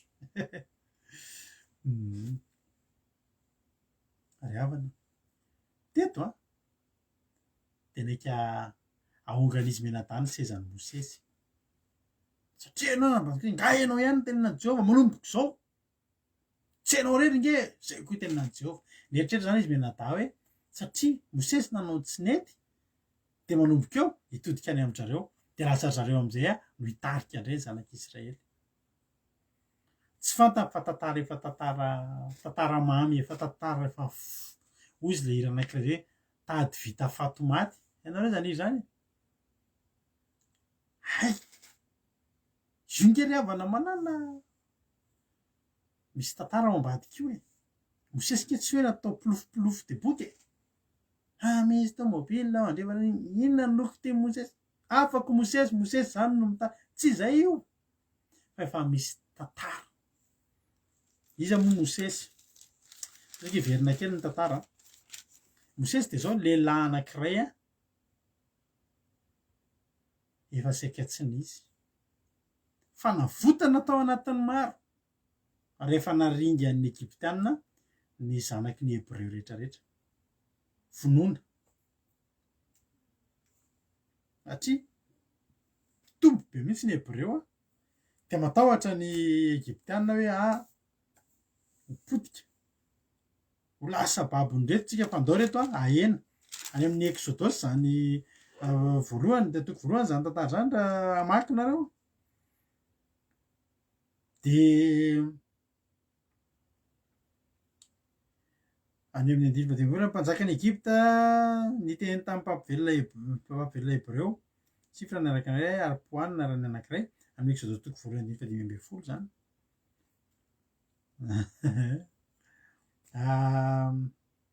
karaha hoe raha mampivelona ny vehivavy raha mampivelona ny vehivavy Hebreo nareo ka hitanareo amin'ny fipetrahany fa zazalahy de vonoy fa raha zazavavy kosa de velomy nefa natahoran'Andriamanitra mampivelona ka tsy nanao izay araka ny lazain'ny mpanjakany Egypta taminy fa nivelominy ihany ny zazalahy de napaka mampivelona ny mpanjakany Egypta nanao tamin'ny hoe nahoana reny nanao zazavatra zao nareo ka nivelominareo ihany ny zazalahy hoy mampivelona tamin'ny Farao tsy mba tahaka ny vehivavy Egyptianina ny vehivavy Hebreo fa matanjaka izy ka raha tsy mbola tonga any amin'ny akory ny mpampivelona de velona izy matanjaka be de nasian'Andriamanitra sompo fampivelona ary ny amaro sy ny ahiry indrindra ny olona narovan'Andriamanitra zany mpampivelona zay niaro ny tombontsoan'Andriamanitra ary tamin'izany satria matahotra an'Andriamanitra mpampivelona de nomen'Andriamanitra zanaka izy andiny faharoa amby roapolo de nandidiny vahoaka ny rehetra faroaka nanao hoe ny zazalahy rehetra zay teraka de ario an'ny ely fa ny zazavavy kosa de velomy génocide be famonoana fahobebe mihitsy zany tamin'izany nataony Farao ary nisy lahy anankiray avy amin'ny mpanjakany Levy ao amin'ny Exodus toko faharoa tsika zao lasa nakavady tamin'ny zanakavaviny Levy de nananaka raha vehivavy ka niteraka zazalahy ary efa hitany fa zaza tsara izy de nafeniny 3 volana ary efa tsy azony nafenina ntsony izy de nangalany fiara zozoro nipetahany asphalte sy dity ny fiara de napetrany tao ny zaza napetrany tao anaty zozoro teo amoron'ny ely ny fiara ary nanavavy nijanona teny lavidavitra teny mba hita zay atao aminy de fantatsika ny toean-tantara fa de nidina tao anatin'ny ranony ely ny zanakavaviny Farao de nandro de nahitan'le zozoro le fiara kely zozoro de nijereny ny zazakely ary nosokafany de hita fa zazakely ary indra fa zazalahy mitomany de namidra fo tamin'izy ka nanao hoe isan'ny zanaky ny Hebreo ty de tsy maty Farao azafady i Mosesy satria naninona ny tsy maty nananan'Andriamanitra programa ahoana ny faninanana amina olona efa nanan'Andriamanitra programa hatramin'izy mbola voatelo volana voateraka narovana tsy maty tao anatin'ny maro ahoana ny faninananao am'izany hoe nanambady kosita de o zany hoe nga ianao rery ay tena izy rery no narovana tam'izany io a ary afako samy manana ny tsona azy ny olona ary isika amin'izao asana fanompotsika an'Andriamanitra samy nomen'Andriamanitra ny zavatra sahazy hitanao no mahatonga atsika eto a hitanao zao fandarina hitanao zao fandarina hitanao arahanao zao ry havana malala de vokatry ny baikon'Andriamanitra zao atao de zao atao tsika tsy hoe nahita olona nanao ohatran' n'ity fandarana ty zany tao mba hanao ohatry ty za aloha tena nanao an'ity voalohany zay tsy nanana tsy nijery an'izany ho anareo zay efa niaraka taminay teto hatramin'izany de nareo mahafantatra fa nandeha tsikely nareo mahita ny souvenir e nahita souvenir anay tamin'ny 2018 tam'izany vao nanomboka ange fandarantsika tam'izany mbola talohan'izany mbola le mitory manao vidéo reny fotsiny de zarazaraina aminareo nanao an'ireny lamba bleu reny sy ny sisa le mitory tomobile manao solomaso tam'ireny efa tamin'ny 2017 reny na 16 tsy tadidiko intsony na 15 tsy tadidiko intsony isika manao an'izao fandarana zao tsisy hoe hoay ndao mba hanao an'le ohatry zao ny zavatra rehetra ataontsika eto a de vokatry ny famahin'Andriamanitra isika tsy mahazo mifaninana amin'izaniza tadidio zay tsy mahazo hoe faninana sy manenjika an'izaniza satria io samy manana ny antson'Andriamanitra anazy azonareo samy manana ny mission zany samy manana ny nomen'Andriamanitra azy tsika samy manana ny toerana ametrahan'Andriamanitra azy ny lalako tsy lalanareo ny lalanareo tsy lalako ny anaovan'Andriamanitra hafa ny anaovan'Andriamanitra reo hafa ny toerana ametrahan'Andriamanitra atsika samy hafa daholo tsisy hoe ambony sy ambany koa fa ato ny mety aminao de ato ny mety amiko de ato ny mety ohatr'izay le izy de takotrano koa ny fandarantsika ty tsika tsisy hoe olona alaina tahaka na hoe olona hifaninanana sanatria zany sanatria fa ny tantaran'Andriamanitra sy Mosesy ry havana tantara efa le tomboka efa ela de tsy maty Mosesy de lasa niaina tao Egypta ary jerenao tsara rehefa niaina tao Egypta izy de tia anisan'ny toy zavatra ngeza be mampiavaka Mosesy i Mosesy a lehibe tao Egypta niaina ninana variny Egypta ninana lokany Egypta nisotro ranony Egypta ny akanjony Egypta nitaingina soavalyny Egypta taingina kalesiny Egypta natory tao anaty trano Egyptianina niadana sy finaritra teo Egypta fa zao ny zavatra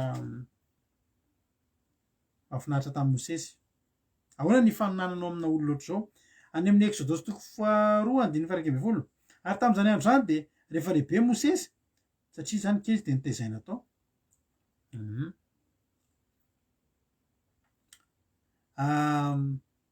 ndikany hoe Mosesy moa de hitantsika hoe manalaina tamin'ny rano nidikan'izany hoe Mosesy zany ary tam'izany androizany rehefa lehibe Mosesy de nivoaka nakany amin'ny ralahany izy ka jery fanompona mafy ary nahita lehilahy Egyptiana nahavokaavoka anankiray tamin'ny Hébreu ralahany fantatry Mosesy aloha zany a satria izy nitezainy ny reniny ihany ny karamaina nahita nahazo allocation tsara mihitsy ny reniny nitaizany zanany alleloia eritreretinao a tsy nivonoana Mosesy teo amin'ny reniny izy no niainga de mody nalefa teo amin'ny rano de azo ny zanaka vavin'ny Farao de naverina tamin'ny reniny ihany ny reniny ihany no nitaiza azy de ny reniny karamaina nahazo volan-jaza ohatry ny aty a Frantsa nitaizany zanany tam'izany nge de efa nisy ny volan-jaza de aizany zany le faninanana ry havana tsy faninanana zany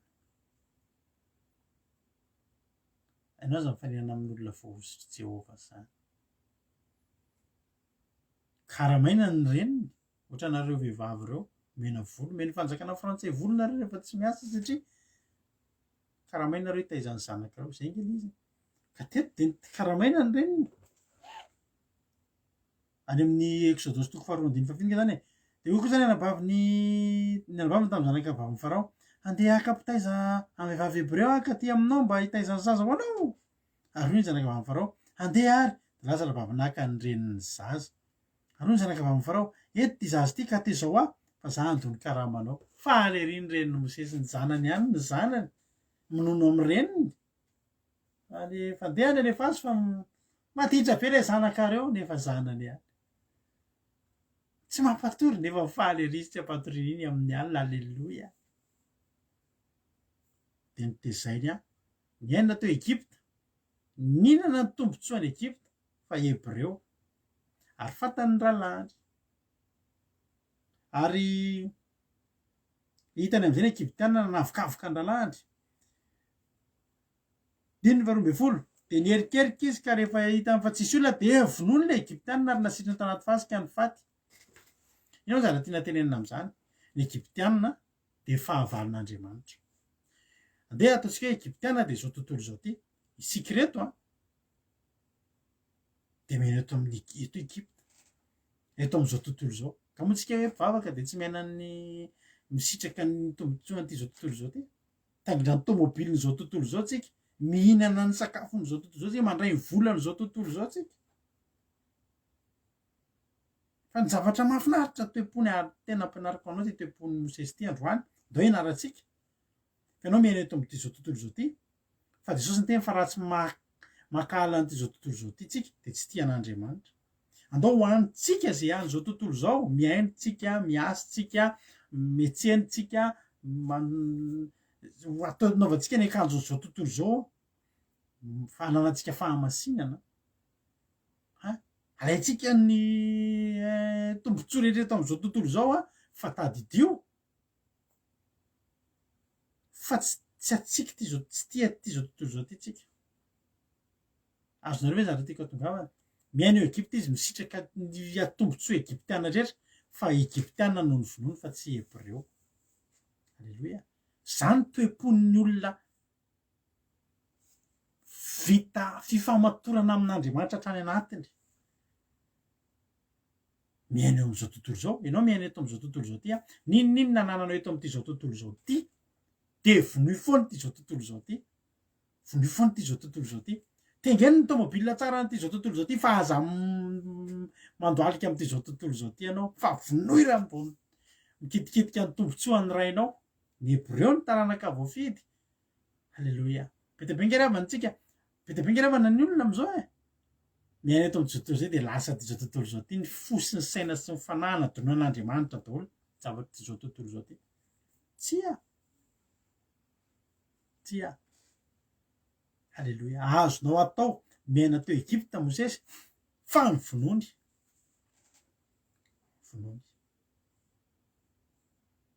alleloia vonoiny le Egyptiana satria maninona kitikitika ny tombontsoan'ny rainy kitikitika ny anak'Andriamasoko ny rainy zay ao an-danitra satria Andriamanitra ny teny tamin'ny zanak'Israely anak'Andriamasoko ianao alleloia malalo i masoko kitikitika ny malalana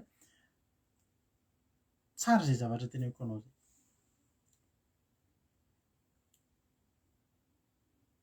ay misy zany ny renavavy Angela io mandoa volan'ny fanjakana raha mihoatra telona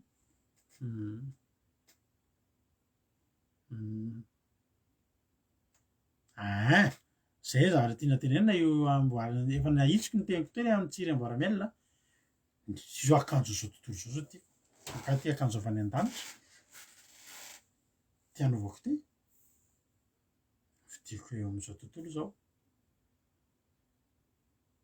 fa tsy tsika tsy voafatotro zao tontolo zao azonareo nga manjavatra tiako mino fa azonareo zavatra tiako lazaina vonoiny ny Egyptiana ary zao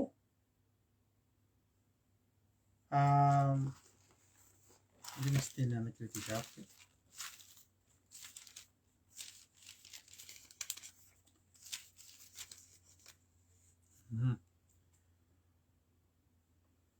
any amin'ny Hebreo toko fa raiky amby folo zay tadidiko izy ty faefatra amby roapolo toko fa raiky amby folo andiny faefatra amby roapolo finoana nandava Mosesy tsy atao hoe zanaka vamin'ny Farao rehefa lehibe izy nifidy izy hiara mitondra fahoriana amin'ny olon'Andriamanitra zay fifaliana vetivety amin'ny fahotana vita Mosesy nandao any tsy nampanina Mosesy nandao an'izao tontolo zao nandao any Egypta na de tao aza ny tombontsoa satria mikitikitika ny fantany foana anizy izy. Alleloia.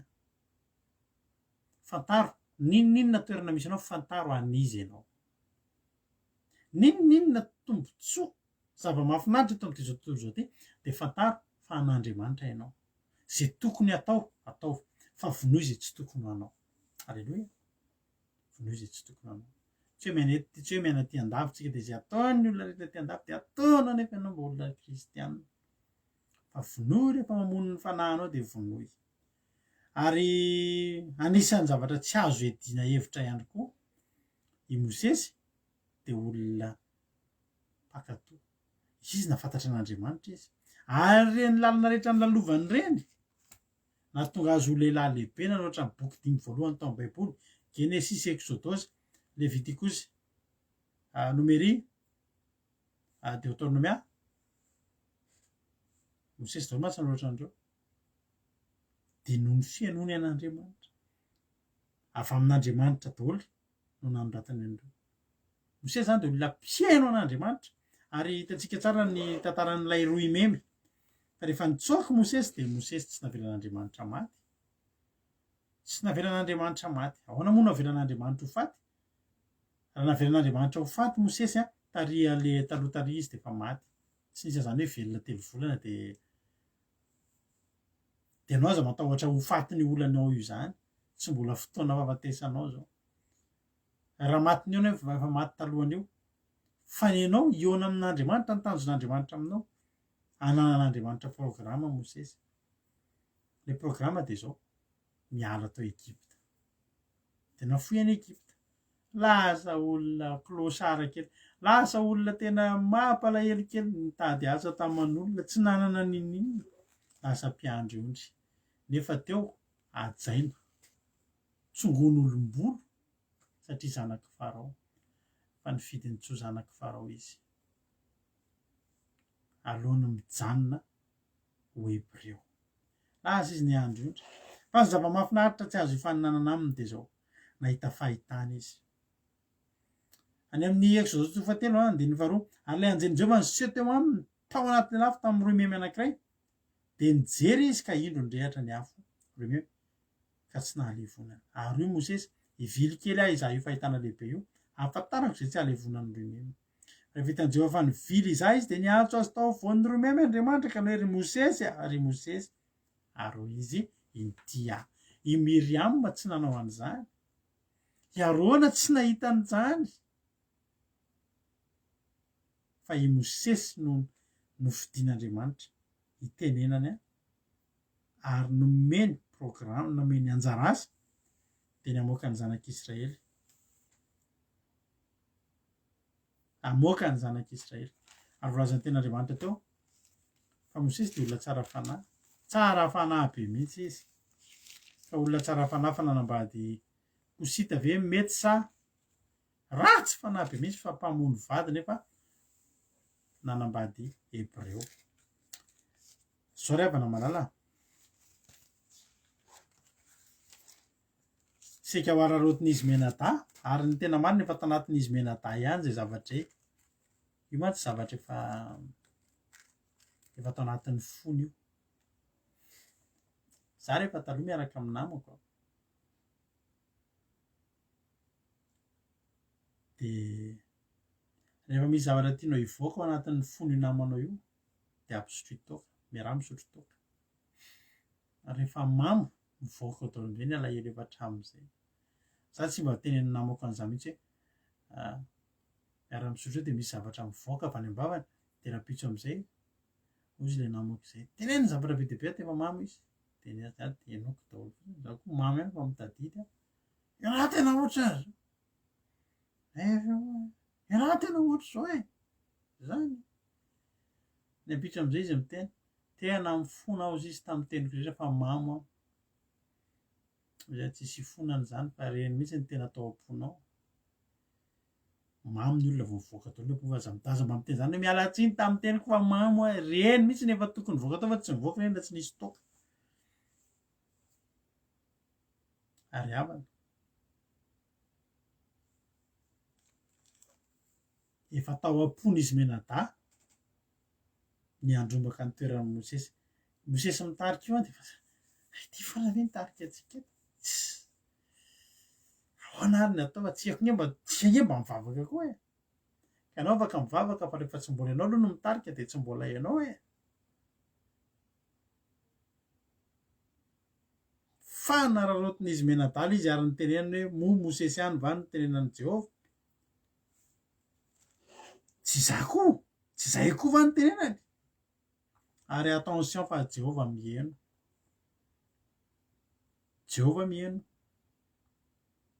ary reny Jehova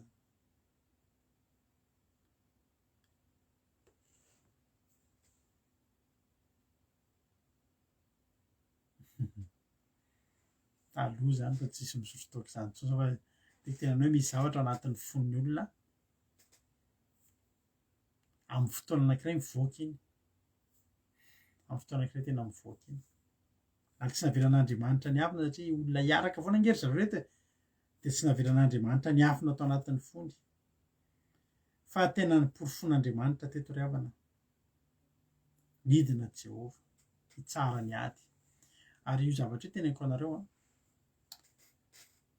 raha manana ady nareo aman'olona raha samy manana ady any aza miady amin'ny olona mivavaka tena marina tsika raha teo ngery tsika samy mivavaka eto tsy tokony ady ady tsika hotahian'Andriamanitra de mifankatiava raha tianareo ny hotahian'Andriamanitra de mifankatiava zay ao anatin'ny groupinay ao de zao vao misy zavatra kely mitranga mitady hampiady lao miresaka de ahoana ny am'ty ahoana ny ohatr'izao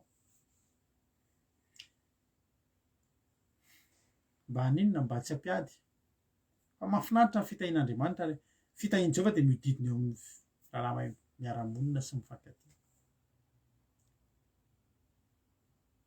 midina Jehova ny tsara ny ady ary eo mahatonga ana miteny hoe aza miady amin'olona mivavaka hitanao olona tena mivavaka aza miady aminy satria Jehova mitsara ny ady midina Jehova ny tsara ary tenen'i Jehova hoe mba mino ny teniko nareo raha misy mpaminany Jehova aminareo de amin'ny fahitana no isehoko aminy ary amin'ny nofo ny tenenako aminy fa tsy toy izany Mosesy mpanompo izay mahatoky amin'ny tranoko rehetra mifanatrika ny tenenako aminy de amin'ny fahitana fa tsy amin'ny teny saram-pantarina ary mijery ny endrika Jehova izy nahoana nareo no tsy matahotra ny metsiny amin'ny Mosesy mpanompo zao ny mpaminany rehetra ho ny ten'Andriamanitra amin'ny fahitana sy amin'ny teny saram-pantarina ny resahako aminy fa i Mosesy rehefa miresaka amin'Andriamanitra tahaka ny mpisakaiza Mosesy rery ny mpanompon'Andriamanitra ao am-baiboly afaka nyresaka tamin'Andriamanitra mivatana ohatr'izao io nefa tsy maty Mosesy rery Mosesy zany ho ten'Andriamanitra hoe raha misy mpaminany Jehova zany hoe Mosesy tsy mpaminany Jehova fa inona zany Mosesy mihoatra no mpaminany Jehova mihoatra no mpaminany Jehova i Mosesy ny atao hoe voahositry Jehova voahositra eo amin'izy telo menadala eo zany zao misy olona ray voahositra tokana de Mosesy zany ary tsy azo atao ny manendaka azy eo amin'izany toerana zany alleloia ary Andriamanitra de saro-piaro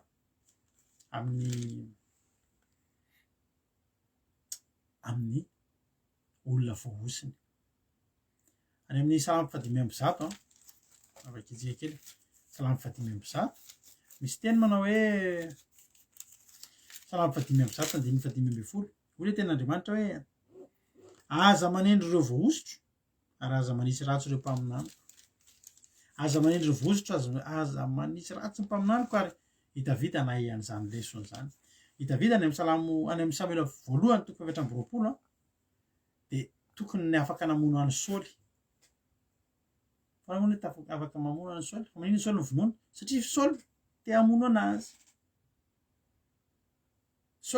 anazy de ianao vera hoe rehefa taloha zay ampianarina arts martiaux de ny fiarovan-tena tsara indrindra de ny ataky zany nda te hiaro tena ianao de ny fiarovan-tena tsara indrindra de ianao tonga de miataky an'le olona ampianarina anay zany taloha fa davida teto afaka namono any Saoly ary davida teto afaka nafainganiny davida ny fiakarany ho mpanjaka rehefa tonga tao amin'ny zoy anankiray vakio ny tena andriamanitra Samuela voalohany toko 7 ny tsy netezany davida hafaty any Saoly ny soramandry na dia azony tao anjoy azy izy tsy nety namono ny olona mirakoraka fotsiny io asio am'izay io tratranao am'izao io hoy izy davida ary tonga teo mivalan'ondry tamoron-dalana 17 amin'ny Samuela voalohany toko 7 ary tonga teo mivalan'ondry tamoron-dalana izay nisy zoizy ka niditra tao Saoly mba hiavela akaina zany nefa davida sy ny olona efa nipetraka tao anatin'ny zoy eritreretinao am'izany ny zavatra nalahatra Andriamanitra fakapanahy be teo anatrehan'i davida zany niafina tao anatin'le zoy de ny olana ry Saoly tonga va miaraka amin'ny miaramila de amin'ny mahampanjaka azy de mba mila kalma de miaramila natao tety ivelany ny ambiny fa izy nandeha natory tao amin'le zoy nefa ary davida efa tao amin'le zoy any ny olona rehefa tsy tantanin'Andriamanitra ntsony ny tonga ny eo ampovoan'ny fahavalony mihitsy ary ny olona rehefa vosy Jehovah kosa rehefa tian'Andriamanitra teo anoloan'ny davida mihitsy ny hainy Saoly fa hoy davida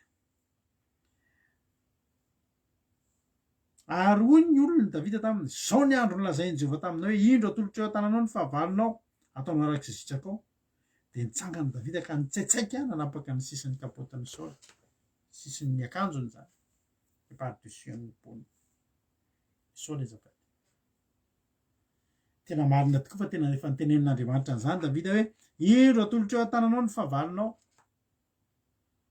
ary ny olona miteny hoe fataterahany tenin'Andriamanitra amin'ny fiainan'i davida io fa amin'ny davida tsy fataterahany io satria maninona misy vato misakana i Saoly tsy olon'olom-pona na de fahavalony aza voahositry Jehovah io na de efa manaonao foana mifofony ainy aza fohositry Jehovah de hoy davida hoe any amin'ny 17 ary hoy izy tamin'ny olony sanatria amiko eo anatrehan'i Jehovah raha hanao izany zavatra zany anao izany zavatra any amin'ny tompoko izay voahositry Jehovah ka hanizitra ny tanany amiko hanizitra ny tanako aminy fa voahositry Jehovah izy zany hoe zany voahositry Jehovah zany ry havana tsy azo kitikitiana zany za voahositry Jehovah zany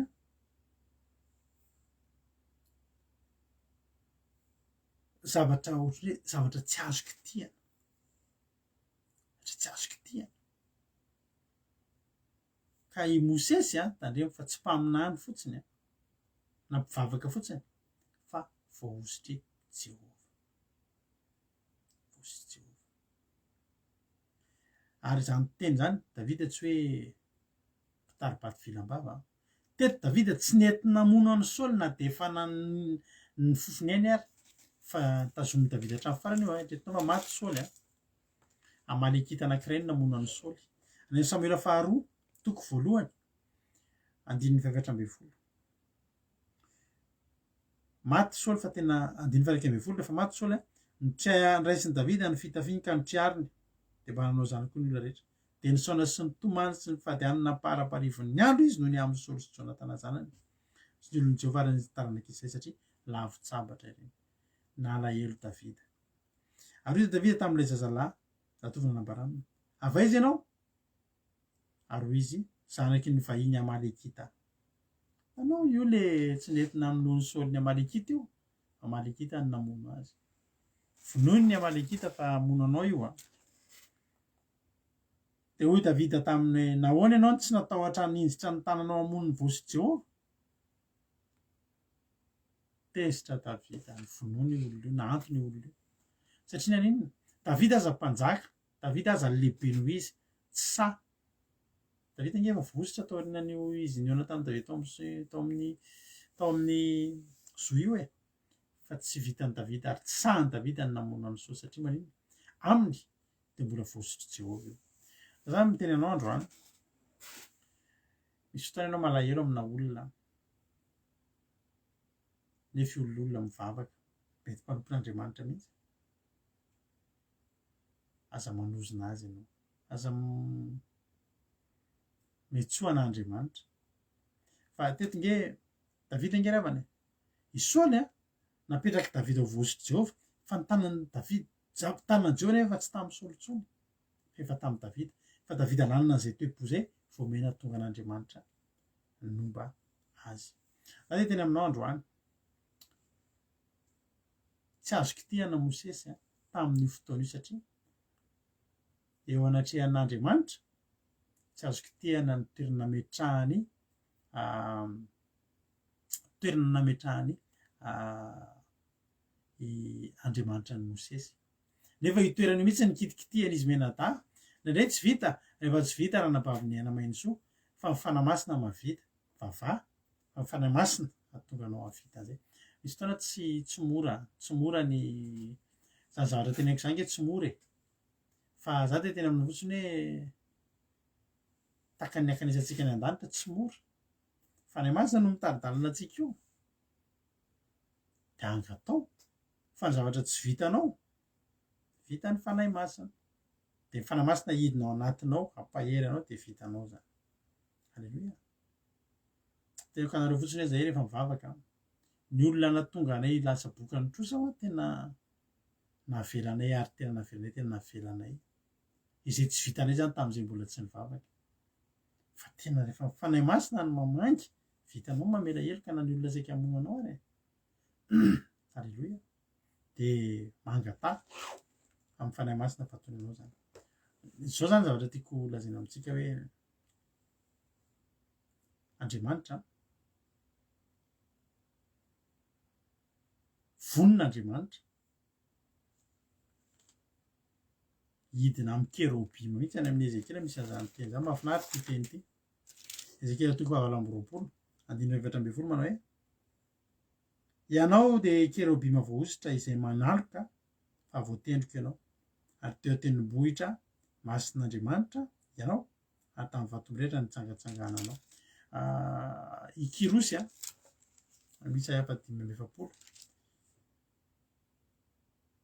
Jehova rehefa manositra olona ray de io olona io a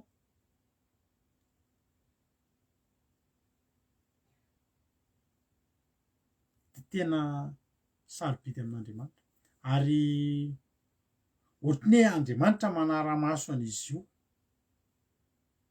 ho tena andriamanitra misy afadimy amby efapolo zay zany tenin'ny andriamanitra amin'ny kirosy zao ny lazainy Jehova amin'ny vohosiny de kirosy vohosiny manatombo zany vohositra zany izay nytantanako tamin'ny tanànankavanana mba handreseky firenena eo anoloany sy hamahako ny fehikibon'ny mpanjaka mba hamoako varavarana eo anoloany ka tsy rindrina ntsony ny vavahady androso eo alohany ary andravina mitotoana sy hanoritory varavarana varahana raha napatapaka ny divy de meko anao rakitra ao amin'ny maizina meko anao ny rakitra ao amin'ny maizina sy ny arenana fenina tao amin'ny mangihina mba hafantaranao fa zany Jehova zay efa miantso anao amin'ny anaranao de andriamanitry ny Israely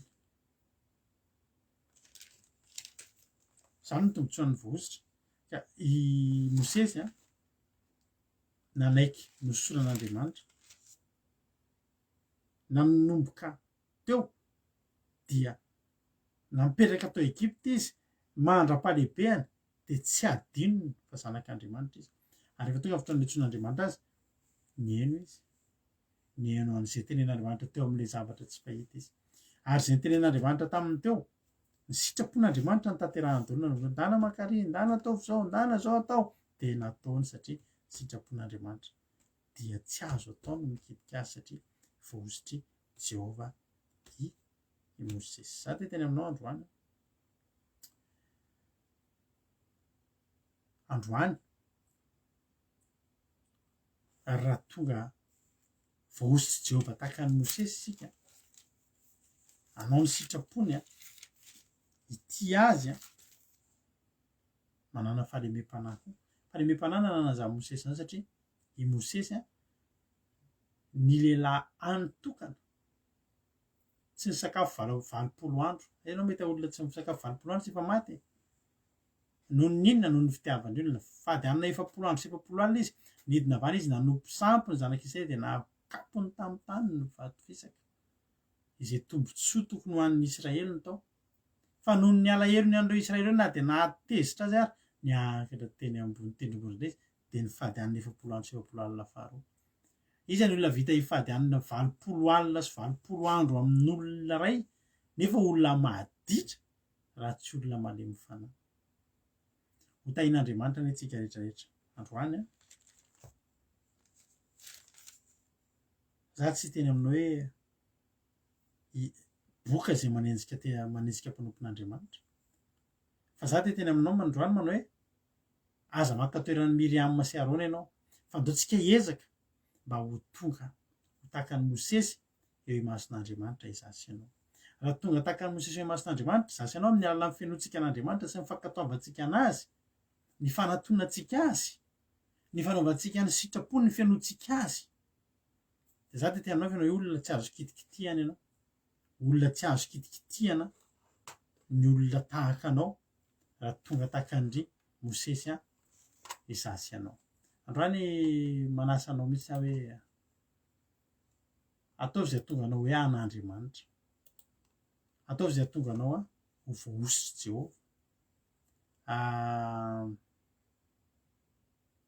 halleloia ataovy zay tonga anao a olon'Andriamanitra tahaka ny Mosesy de amin'izay fotoan'izay ianao lasa voaositra ary tsy azo esorina aminao itoerana mahavoasitra anao eo zay mitady kitikitika anao ihany eo zay mitady anendaka anao eo de mety ampianarin'Andriamanitra izy ary de mety ho boky izy fa nefa mbola Mosesy koa no mivavaka ho amin'ny Miriam zany ny atao hoe olona misy tanan'Andriamanitra voasy Jehova tsy azo kitikitihana androany tsy aka ny toeran'ny Arona sy Miriam tsika fa ndao hiezaka azo ny toerana izay efa nomen'Andriamanitra ny Mosesy de tahiny tompo isika tsirairay aby mino fa voarainareo zay ampandray lavalava ny fotoanantsika androany satria nitatra be mihitsiny fa de Andriamanitra ny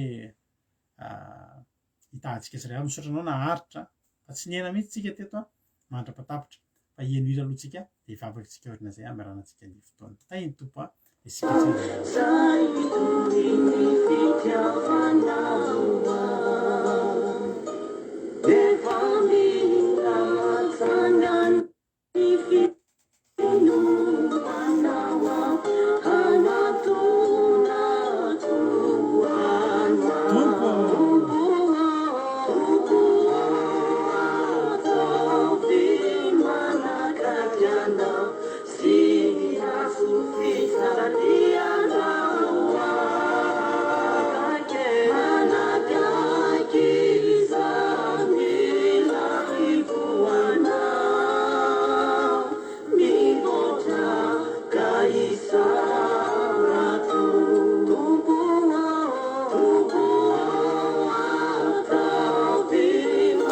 ataovy zay anakakaizanao an'Andriamanitra anakakaizany azo fizaliany Jesosy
Amen Jesosy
raha antsika vavaka zany toroteny zany ravana malala dia arak'izany izy zany tokoa hoe mahafahanao misitraka an'izany toeran'ny olona voazotry zany dia manakaikezan'Andriamanitra ianao ataovy manakaiky an'Andriamanitra ny aminao manontolo na ny fihetsikao na ny fiteninao ny ao anatin'ny fonao ny fisainanao ataovy izay anakaikezanao an'Andriamanitra isan'andro alavily zao tontolo zao sy ny filany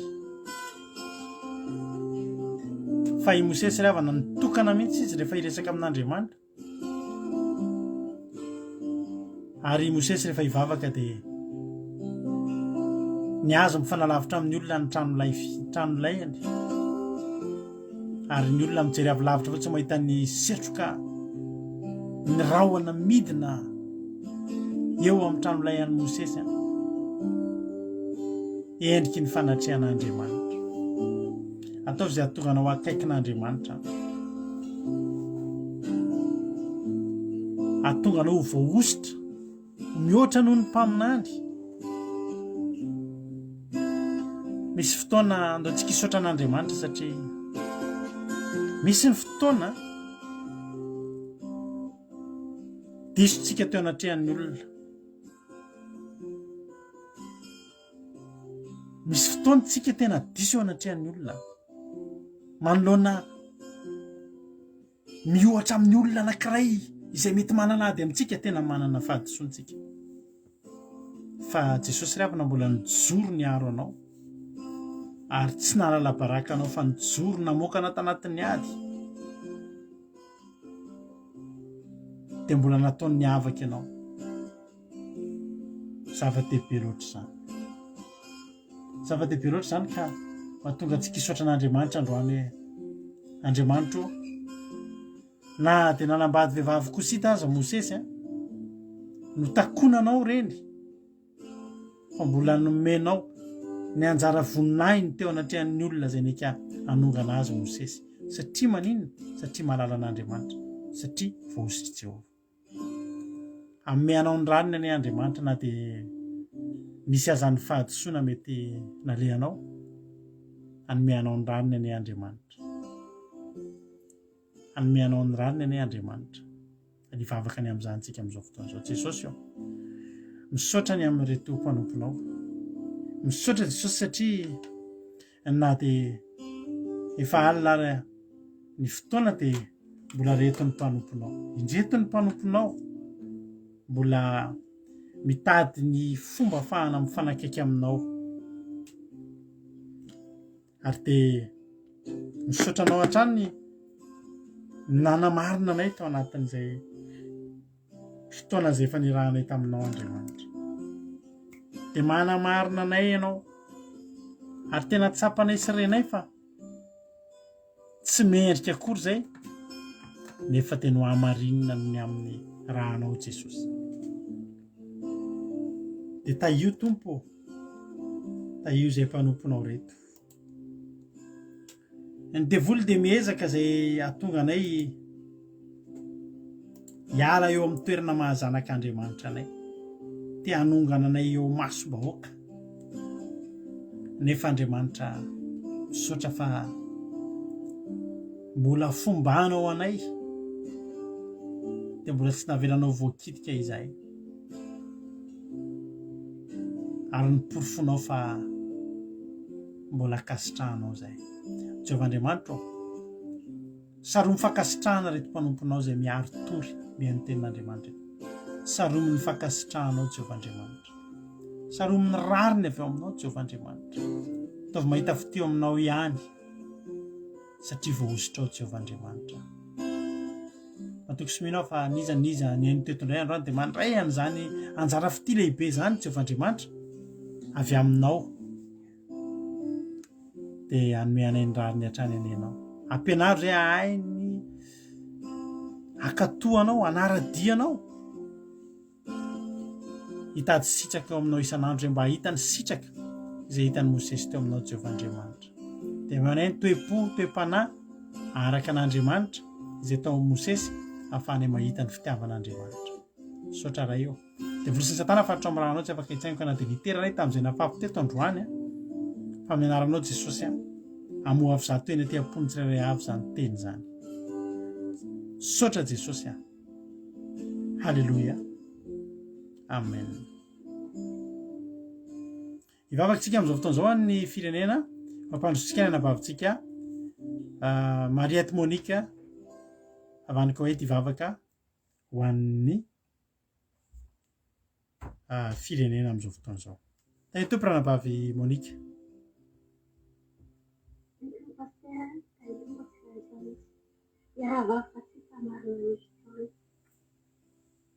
Andriamanitra renena tsara aminao, mety koa ianao amin'ny alalan'i Jesosy Kristy mpamonjy.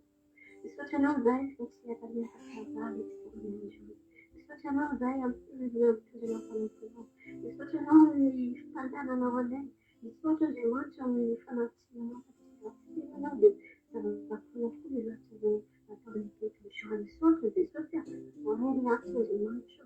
Izay tsiray avy Jesosy anao fety tsara ary araka ny sitraponao.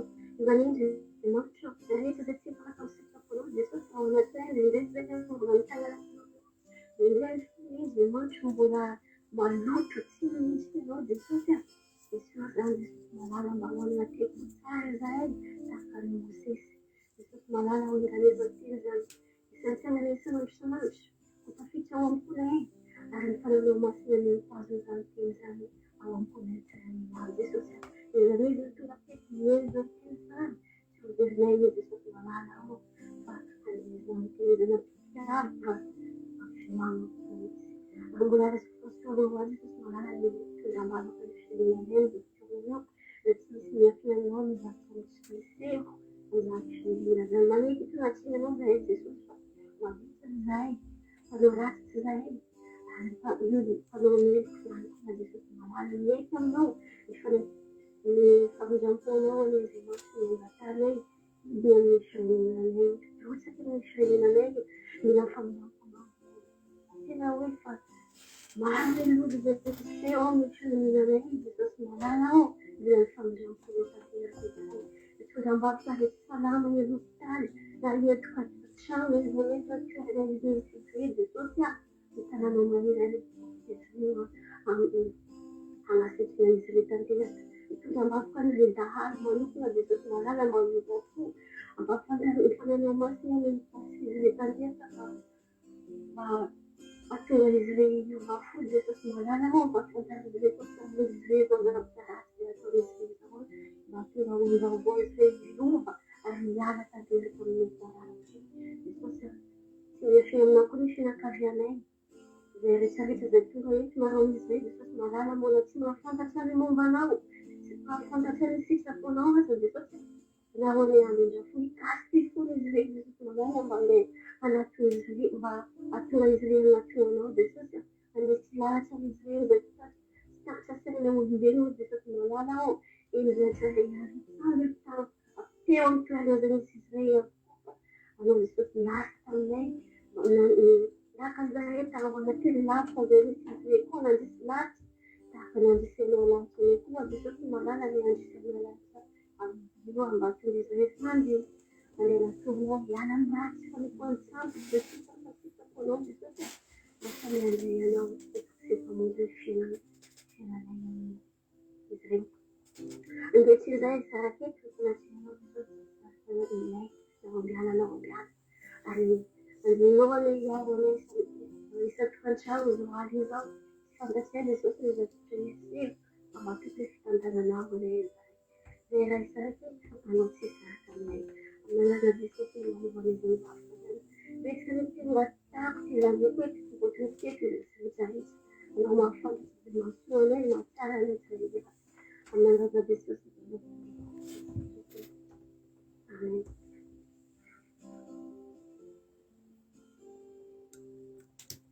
Alléluia. Soratsika an'Andriamanitra ranavavy Marietta razana Monika izay nitondratsika tanatin'izany vavaka ho an'ny firenena izany tamin'ity androany ity. Dia faly koa amin'ny tenanao hoe tapitra tokoa ny fandarantsika. Misaotra anao nahatreny hatramin'ny farana dia lavalava azy androany fa tsy ho very maina anie ny fotoana nanjanonanao teto. Raha mbola tsy tonga any amin'ny ranolanitra Jesosy dia eo neto ndraintsika raha-pitso alina tahaka izao. Amin'ny zoma ho avy izao dia mbola tsy fantatra na isy ny mpandarantsika na tsy isy satria mety tsy ho eo angambany izahay satria misy toerana tsy maintsy alena eny atoandro ka tsy haina ho tafaveriny izay ny avy any dia mimetraka aminao sady hoe mety possible tsisy ny fandarantsika amin'ny zoma. Farapitso nefa misy ny fandarana fitondranam-bavaka dia tongava maro eto ny fianakaviana izay fampivavaka isika no sitrana. Tahiny tompo ary tsika rehetrarehetra misaotra rehetra nandray anjara dia tahiny tompo tsika rehetra fandarantsika eto ny tapitra fa ny fiarahantsika tsy tapitra ao amin'ny Aki Radio www.ndramokaizo.com ahafahanao mihaino onjam-peo Aki Radio dia misy totentsaky ny adiny 3 amin'ny 7 amin'ny 7 amin'ny 10 maraina rapitso amin'ny 10 maraina averinao zao fandaran zao amin'ny 7 amin'ny 7 hariva koa misy toteny dia raha va mampionona hira teny gazy fa za anglisy dia mahereza io ny fitaovana fahantsika mifampahery io fitaovana fahantsika fandray isan'andro isan'andro dia meno finaritra isika rehetrarehetra ny Aki Radio. Tahiny Jesosy dia mahereza daholo raha-pitsindray ary. Halleluia. Amen.